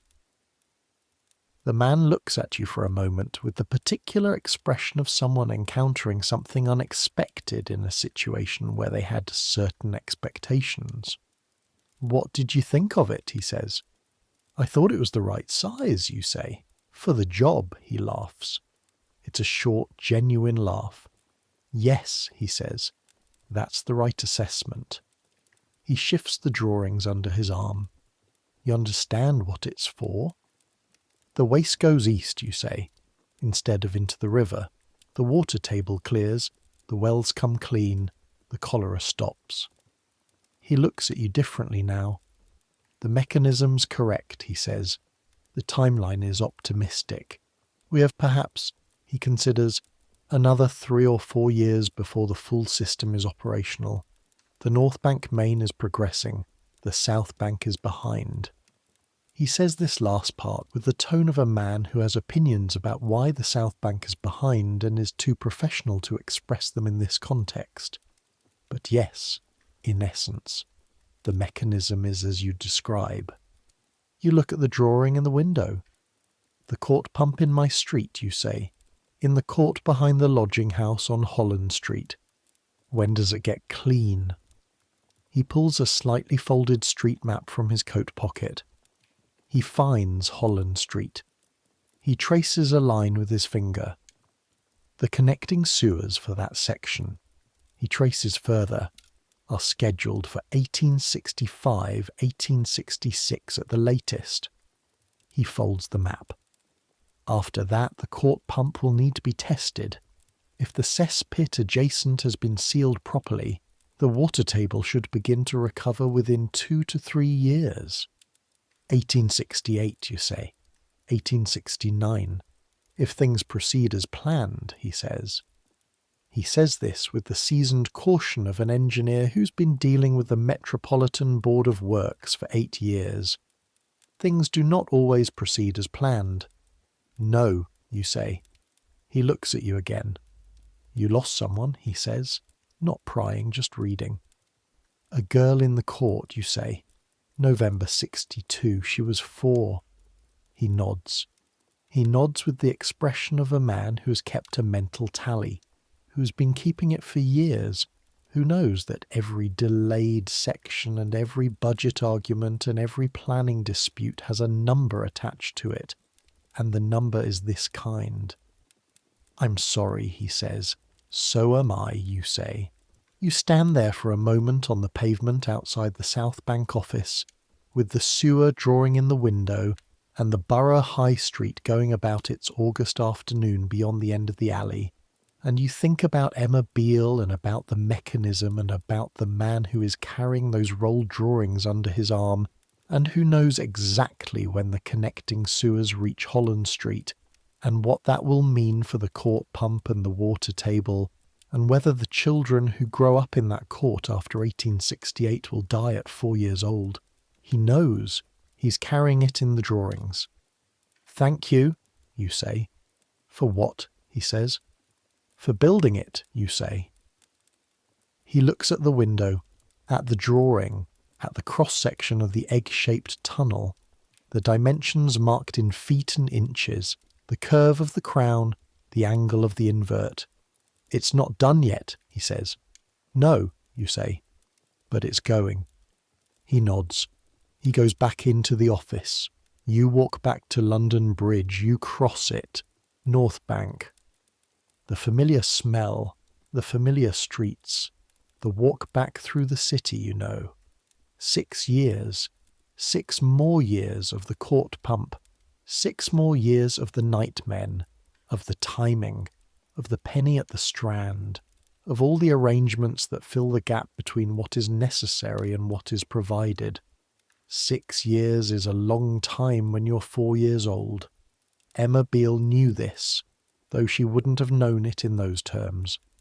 Emma Beale is gone, and the pump is still there, and the court is still the court, and 6 years is the time it takes for the sewer to reach Holland Street. But the direction is there. The sewer is advancing. The direction is there. You walk home through the August evening, through streets that smell of coal and horse and the particular warm emanation of a city in summer. And you think about the drawing in the window, the cross-section, the dimensions marked in feet. You think, I saw it being built. I was here when it was being built. I knew what it was, and I knew what it was for, and I watched it advance year by year, from October 1862 to whenever it reaches Holland Street. And I knew why it mattered, and I knew the name of the girl it was built too late for, and I know the name of the girl who might grow up in that court after it gets there. That's something. That's the kind of something that doesn't make the newspapers and doesn't get written about in the histories and doesn't get commemorated with a monument 200 feet tall. But it happened. In a millinery shop on Great Titchfield Street, and a lodging house on Holland Street, and a court with a pump, and an embankment with a sewer under it. All of it happening at once. All of it the same city. You arrive at Holland Street. You go upstairs. Maisie is in, reading something that she hides under the blanket when you come in, which is the kind of move that makes you suspect it's either very good or very bad, and probably both. Good walk, she says. I went to the South Bank, you say, saw the sewer office. Maisie makes the expression of someone who's been in London long enough to accept this as a normal afternoon. Did you learn anything, she says. Holland Street gets the connecting sewer in 65 or 66, you say. The court pump clears up around 68 if the cesspit is sealed properly. Maisie looks at you. You asked, she says. I asked, you say. She goes back to her reading. She doesn't retrieve it from under the blanket immediately, which means it's the bad kind of good. You sit on the edge of the bed and you take off your coat and you look at the evening light through the window and you think, 1868, 6 years. It's not nothing. It's 6 years, but it's not nothing. Now let me bring you to the autumn of 1863. A Tuesday evening. You've been at Mrs. Haverford's for 2 years now. 2 full years. The third winter is beginning, which you know because the quality of the morning dark has changed again, and the basin water is approaching its first ice, and Mrs. Galloway has started the coal routine, which is the ritual of every autumn in the lodging house, the careful management of coal against the budget, the negotiations of warmth. You're on your way home from the shop and you take the route past the embankment.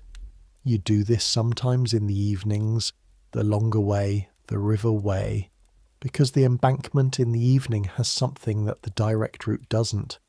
Something to do with the gas lamps and the water and the long perspective. And you run into the nightman. You've heard them for 2 years. You've never actually spoken to one. The convention is that you don't. The convention is that the nightmen work in the dark and the daylight world proceeds as though they don't exist, which is the convention that allows a city to believe itself to be more orderly than it is. But this particular nightman is loading his cart in the alley off the embankment at 7 in the evening, which is earlier than the usual hours, and he's doing it with the matter-of-fact pace of someone who has a lot of ground to cover tonight and is already behind. You would have walked past, but one of the barrels on the cart is leaking. Not dramatically, just a steady seep from the bung, running down the side of the cart in a dark streak. And the nightman is on the other side of the cart, loading, and hasn't noticed yet. You stop. You look at the barrel. You look at the nightman. Your barrel, you say. He comes around the side of the cart. He looks at the streak. He finds the bung with his hands. You notice he doesn't look for it. He knows exactly where it is. and he applies pressure to it in a specific way that slows the seep. He looks at you with the expression of a man who has just been helped by a woman in a wool coat and a decent hat, and who is working out what to do with this. "Thank you," he says. He's perhaps 45, large, the large of a man who has spent decades at physical work. His apron is leather, heavy, the kind that's been treated to resist what it regularly encounters. His hands are the hands of someone who works outside in all weathers. He doesn't smell bad. You expected him to smell bad. He smells of coal and leather and cold air and something faintly chemical, which you think is the quicklime that the nightmen use to treat the contents of the barrels before transport. "The bung was loose," you say. "It always is," he says. "I keep meaning to replace it and I keep not." He examines the bung, applies it more firmly, gives it a quarter turn. The seep stops. "That'll do for tonight." He looks at you. "You're not frightened," he says, not accusing, just noting. "Why would I be?" He tilts his head slightly. The gesture says, "This, me, what I do, what I carry." "I know what you do," you say. "I know why it matters." He's quiet for a moment. The expression on his face is the expression of someone who is very rarely told this and isn't sure what to do when it happens. "Most people pretend we don't exist," he says. "Most people can afford to," you say. He looks at the embankment, at the new road, the gas lamps. "The sewers," he says. "I know what they're doing. Give it a few years, this work gets thinner." He doesn't say this with resentment. He says it as a fact. The connecting sewers go in. The cesspits get sealed. Fewer pits to empty. The work changes. He pauses. "That's not a bad thing. This isn't work you want to do your whole life." "What will you do?" you say. He shrugs. "There's always something. The city always needs something moved." He looks at the barrel. "I started as a waterman before this, the river work." He looks at the Thames visible from the end of the alley. "Maybe back to the river." He says the river the way some people say home. "I'm sorry," you say, "about the work getting thinner." "Don't be sorry," he says. "People stop dying from the water, that's better than me keeping my job. That's a straightforward calculation." He hefts the cart handles. "Good evening, miss." "Good evening," you say. He moves the cart down the alley and you walk the other way, back toward the embankment, back toward the gas lamps and the sealed road and the sewer running east underneath. You think about him for a long time. The way he said the river, the way he knew about the sewers and what they meant for his work and said it was a straightforward calculation. The way he handled the bung with the knowledge of a man who has handled 1,000 bungs and knows exactly how each one fails. There is a version of this story, the version the newspapers would tell if they told it at all, which they don't, where the nightman is simply part of the background, part of the invisible city, the thing you hear at 2 a.m. without registering it, the thing that keeps London alive without London acknowledging it. You have talked to him for 5 minutes. You know his name now. He told you as he left. Joseph Carey. 20 years a nightman, before that a waterman. Joseph Carey is part of the reason Emma Beale got to the age of 4 and not 3.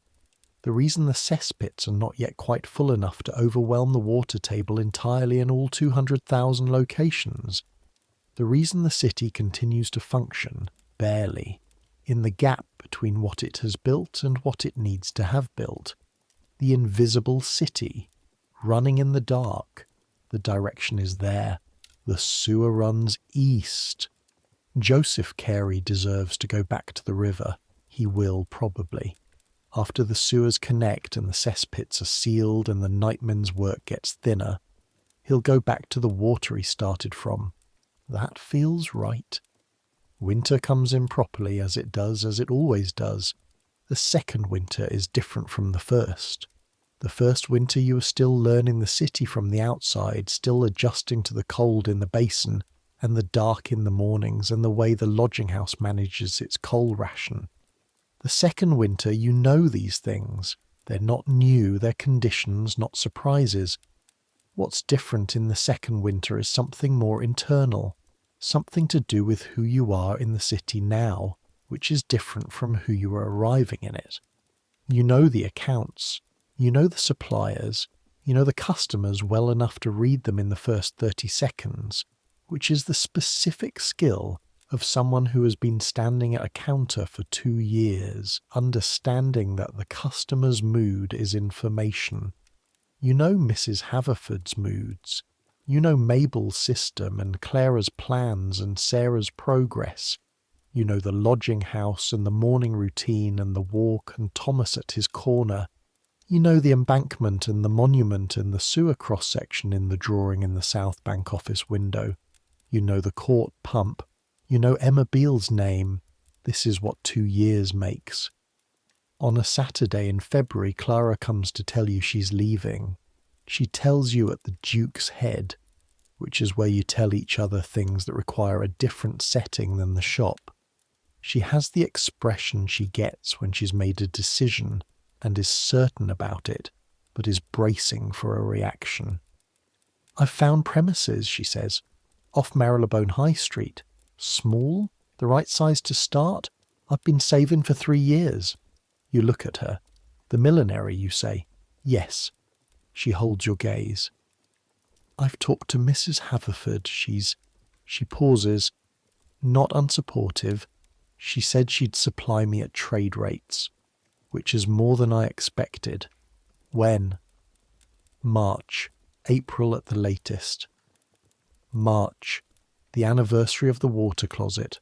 You think about the water closet, and you think about Clara leaving, and you think about the fact that you have been here 2 years, and the things that have changed and the things that haven't, and the direction of it all. "Is it a good location?" you say. "It's not Great Titchfield Street," she says, "but it's not a bad street. Good foot traffic, the right kind of customers. Have you got someone to work with you?" "A girl from the factory on Wells Street. She's quick. She's been watching the trades for months. She knows the suppliers." Clara pauses. "I thought about asking you." You look at her. "But you won't leave," she says. "No," you say. "Because of the books," she says. "Because of the books," you say. "And because—" You look for the right words. "I'm not done learning what there is to learn here." Clara nods. She understands this. "You'll have your own shop eventually," she says. "You know that." "I don't know that." "You do," she says. "It's in how you handle the accounts and how you talk to Mrs. Haverford and how you've been doing this for 2 years without once suggesting you were less than fully committed to the ribbon." She pauses. "She knows you know what you're building toward. She's letting you build." You look at your glass. "Is that what she's doing?" you say. "That's what Mabel told me," Clara says. "Mabel says she's the best apprentice Mrs. Haverford has had in 15 years, and she doesn't say it to her face because that's not how she operates. But she says it to Mr. Haverford's cousin's wife, who tells Mrs. Parsons, and Mrs. Parsons tells the room." You sit with this for a moment. "Mrs. Parsons told you," you say. "Last Thursday. She came in for ribbon." Clara smiles. "Mrs. Parsons approves of you, which is more than most people get from Mrs. Parsons." You drink your water. You think about your mother's instruction to boil the water and what London has been teaching you, and the difference between the knowledge you came with and the knowledge you have now. "When do you open?" you say. "April," she says. "Come and see it. Come and help me arrange the windows." "Yes," you say. "Good." She looks around the pub at the familiar Friday evening crowd. "I'll miss this." "The Duke's Head?" "All of it," she says. "The shop in the mornings and even Mrs. Haverford." She pauses. Not the timing. I will not miss the timing. No, you say. We have the chain now, she laughs. We have the chain now, she says. That's right. You lift your glasses. You drink. Clara leaves in March. She goes to Marylebone High Street with a girl from the factory who knows the suppliers, and an arrangement with Mrs. Haverford for trade rates and 3 years of savings, and the knowledge of how to run a small millinery accumulated across 3 years of watching someone else do it. She'll be fine. You know this the way you know which customers will buy and which ones won't.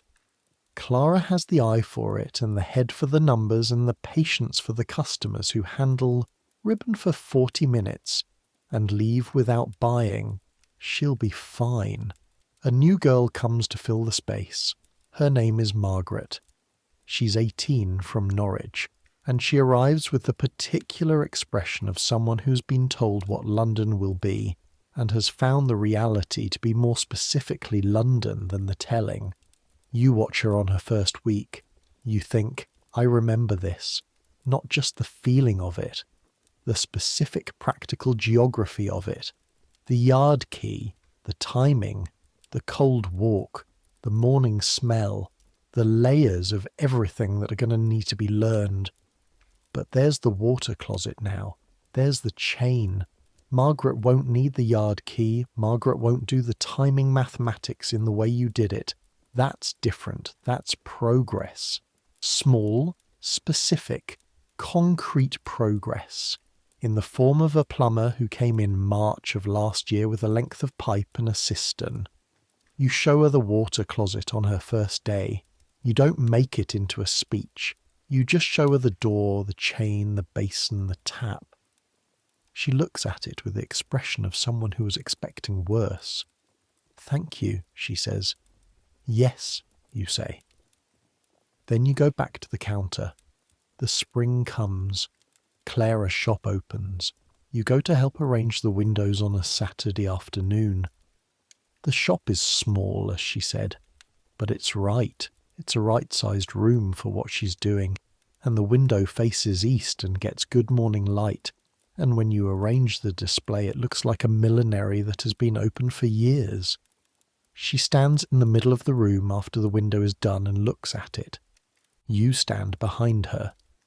It's yours, you say. Yes, she says. She says it like a woman who's built something.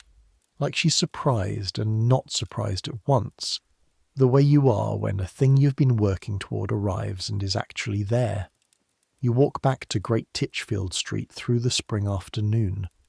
The embankment is further along. New sections of road down, new gas lamps, the sealed line advancing east. The river to your left moving with the spring tide. You don't stop to look. You know what's under there. You don't need to stop. The summer of 1864 passes, and then the autumn, and then another winter, and then another spring. These seasons have a different character now. Not the character of learning the city, which is the character of the first year, but the character of being in the city, which is steadier and less dramatic and more. You are, by the spring of 1865, a different person from the person who arrived in August 1862, with the carpet bag and the letter and the instruction to boil the water. You have the books, Mrs. Haverford's accounts, the quarterly reconciliation, the supplier relationships. You handle Mr. Chambers personally now, which means Mr. Chambers has stopped trying the double billing. You handle the new girl, Margaret, who's become solid and capable in 2 years. And after Margaret there's a girl named Anne, 16, from somewhere in Staffordshire, who asks questions that tell you she's thinking, which is the right thing to ask questions that tell you. You've been at Mrs. Haverford's for nearly 3 years. You know the shape of what you're doing here. Clara was right. You're building towards something. The question of what and when and exactly how is not yet resolved. But the direction is there. The way the sewer's direction has been there since October 1862, advancing year by year. In the spring of 1865, the connecting sewers reach Holland Street. You know they're coming, 'cause you've been watching the work advance. The street outside the lodging house has been hoarded off for a week, the road surface lifted, a trench dug. The smell of opened London earth, which you know intimately by now, which smells of clay and centuries and everything that's been put into the ground here since the city started. They lay the connecting sewer. The pipe that will hook the street drains into the main intercepting tunnel. They backfill. They replace the road surface. They move on. It takes 2 weeks. In the court behind the lodging house, the cesspit of the older house is emptied and sealed. This takes the nightmen 3 visits, which you hear in the dark, the cart and the voices and the gate, spread over a week in April. Then it's sealed. The court pump is still there. The water doesn't change overnight. You know this. The man at the South Bank office told you. The water table recovers slowly over 2 or 3 years once the seepage stops. You don't stop boiling the water in 1865. You won't stop for a while yet, but the seepage has stopped. The mechanism has stopped. Whatever is working its way toward the court well from the sealed cesspit, whatever remains in the soil from 60 years of seeping, that's the last of it. No more is being added. The direction of it has changed. The court pump will get clean. Not yet, but it will. You stand in the court one evening in May and you look at the pump with the bucket beside it. The Beale children aren't in the court. They're inside, or elsewhere. It's just you and the pump and the evening light and the sealed earth underneath. 3 years, you say, not to anyone, just to the air. 3 years from now, the pump water will be clean enough to drink without boiling. 3 years from Emma Beale, from the November when she died and the doctor called it gastric fever. 6 years since then, actually, since November 1862, but 3 more years before the pump is actually clean. 9 years total. 9 years from the death to the clean water. You look at the pump, then you go inside. You go upstairs. Maisie is asleep. She's always asleep early now. She's working longer hours at a new position. And the room has the familiar smell of familiar things, the damp and the straw and the lodging house. You sit on the edge of the bed in the May evening and the city comes in through the window. The nightmen will come tonight, somewhere nearby, but not the court. The court has had its visit and its sealing, and Joseph Carey, or whoever is working this route now, will bypass the court on his rounds. Less work, 1 sealed pit fewer. The straightforward calculation. You lie down. Close your eyes. Think about the sewer running east. Think about the pump in the court. Think about the drawing in the window of the South Bank office, the cross-section, the dimensions in feet. Think about the chain in the back corridor of Mrs. Haverford's, the rush of water, the clean bowl ready for the next use. Think about Emma Beale. Think about Margaret, who is solid and capable. Anne, who asks the right questions. Clara, in her own shop on Marylebone High Street with the good east-facing window. Think about the direction of things. The direction is there. The nights pass.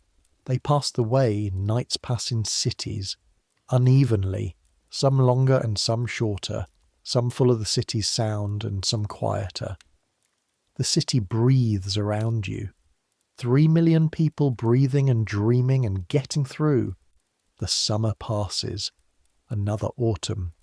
You have been here 3 years, and the city has done what cities do to people who stay long enough and watch carefully enough. It has become yours, in the specific way that things become yours when you understand them, when you know them from the ground up, when you have held both things simultaneously and looked at both and kept going. The empire and the court pump, the chain and the cesspit, the sewer and Emma Beale. Both things, always both things, now. Now, in this moment, in whatever moment this is, the evening before the next morning, the dark before the next day. Let both things be held. Let the city hold them for you for now. You've been carrying them for 3 years. You can put them down for the night. You've earned this. The work will be there tomorrow. The accounts and the ribbon and the customers and the timing of things. The chain that flushes clean. The court pump getting cleaner, year by year, as the water table recovers from what the sealed cesspit was putting into it. The sewer tonight advancing, always advancing. The 20,000 men who built it across 6 years, many of them done now, moved to other work, the main tunnels sealed and running. The work they did is working tonight as you lie here, silently, in the dark, under the streets, carrying what needs to be carried, running east. That's the city. That's what it looks like from the inside, from the lodging house and the shop and the court and the embankment. Not the Crystal Palace version, not the Empire and Glory version, the water version, the cesspit version, the chain and the basin version. The woman in the alley, because there's nowhere else. The crossing sweeper in the cold, the nightman with his leaking barrel and his straightforward calculation. Emma Beale's bucket, and the sewer, running east while the city sleeps. Let it come. Let sleep come the way it comes when you're finally still enough to let it. When the day is done and the accounts are closed and the chain has been pulled for the last time and the gas lamp outside the window has settled into its steady orange and the sounds of the city have arranged themselves into something almost like a lullaby. The cart, the voices, the distant dog, the bell somewhere, marking the hour. You don't count the strokes. You don't need to count them. It's late enough. It's the right hour. The hour between the end of things and the beginning. The city breathing. 3 million people. Let them breathe. Let Maisie breathe beside you, with the settled rhythm of someone who came from Leeds and decided London was fine, actually, and fell asleep on that decision every night for 3 years. Let Mrs. Galloway sleep in her room downstairs with the coal accounts balanced, and the butt full of boiled water, and the lodging house held together by her particular version of care, which never announces itself as care but is always there. Let Thomas sleep on his corner, or wherever Thomas goes when the corner closes. Let him sleep with the dignity of a child who has swept a path clear through London's mess every single day without complaint, and without being particularly thanked, and without apparently expecting thanks. Let Joseph Carey sleep, wherever a nightman sleeps after a night's work, in a bed, presumably, like everyone else, with dreams of the river he came from and is going back to. Let the sewer run. It doesn't need you to be awake for it to run. It runs regardless. The brick under the street, the water in the tunnels, the direction east, the 20 miles to the pumping stations, the pumps lifting the contents into the reservoir, the high tide releasing it toward the sea, all of it happening right now, all of it happening while you sleep. This is what it means to have built something. It keeps working after you leave, after everyone who built it has moved on to other work, other cities, other lives. The thing they built keeps working. The tunnel keeps running. The brick holds. The egg-shaped cross-section, the dimensions marked in feet, the curve of the crown, the angle of the invert, all of it working, all of it doing exactly what the drawing said it would do. That's what it means to build the right thing, the right scale, for the job. Years will pass, the court pump will get clean, Not tonight, not this year, but it will.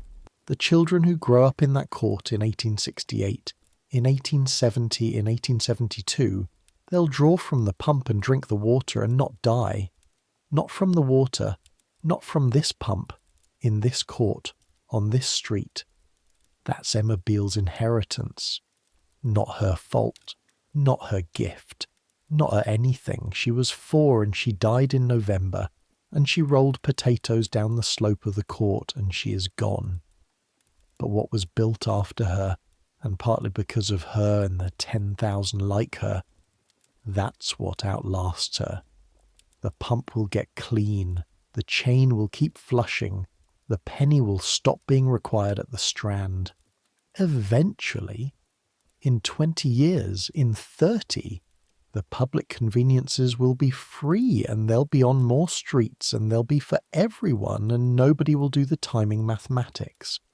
Not because bodies have changed, because the city will finally have accepted that bodies exist and that provision for bodies is not improper but necessary, not a luxury but a function, not something to be managed in secret between women with yard keys, but something that the city owes the people in it. All of it happening in time, in the time that things take, the time that the brick laid on brick takes, the time that 20,000 men across 6 years takes, the time that changing a city's relationship to its own waste takes. Long time, real time, the time that matters. Centuries from now, someone will live in London and turn a tap and drink the water without thinking about where it comes from. They will pull a chain, or press a handle, or do whatever the mechanism has become, and something clean will happen, and something will go away through a pipe to somewhere else. Cleanly, without seeping into the soil, without contaminating the well, without making anyone sick. They will walk down a street and there will be a public convenience on it, clearly marked, accessible, with clean water and soap and paper, costing nothing, serving everyone, no penny required, no 25-minute walk required, no timing mathematics, no yard key, no teamwork among women who can't say what they're doing. They will not know about Agnes. They will not know about Emma Beale. They will not know about Joseph Carey and his leaking barrel and his straightforward calculation and his plan to go back to the river. They will not know about Thomas on his corner sweeping. They will not know about the nightmen, the crossing sweepers, the mudlarks, the women with their timing, all the invisible city that ran in the dark and the cold and the morning walk and kept 3 million people alive while the brick was being laid. They will just live in the city, the clean city, the city that took 200 years to understand what it was doing to its own water, and 60 years to build the solution, and another 30 to build enough public conveniences, and another 50 to make them free. The city that got it wrong for so long, and got it right eventually. That's cities. That's what cities do. They get it wrong. And then slowly, expensively, at a cost that is always paid in the kind of lives that don't make the newspapers, they get it right. The direction is there. The direction is always eventually there.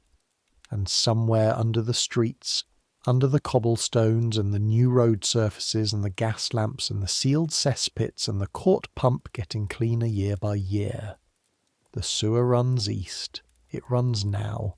It will run tomorrow.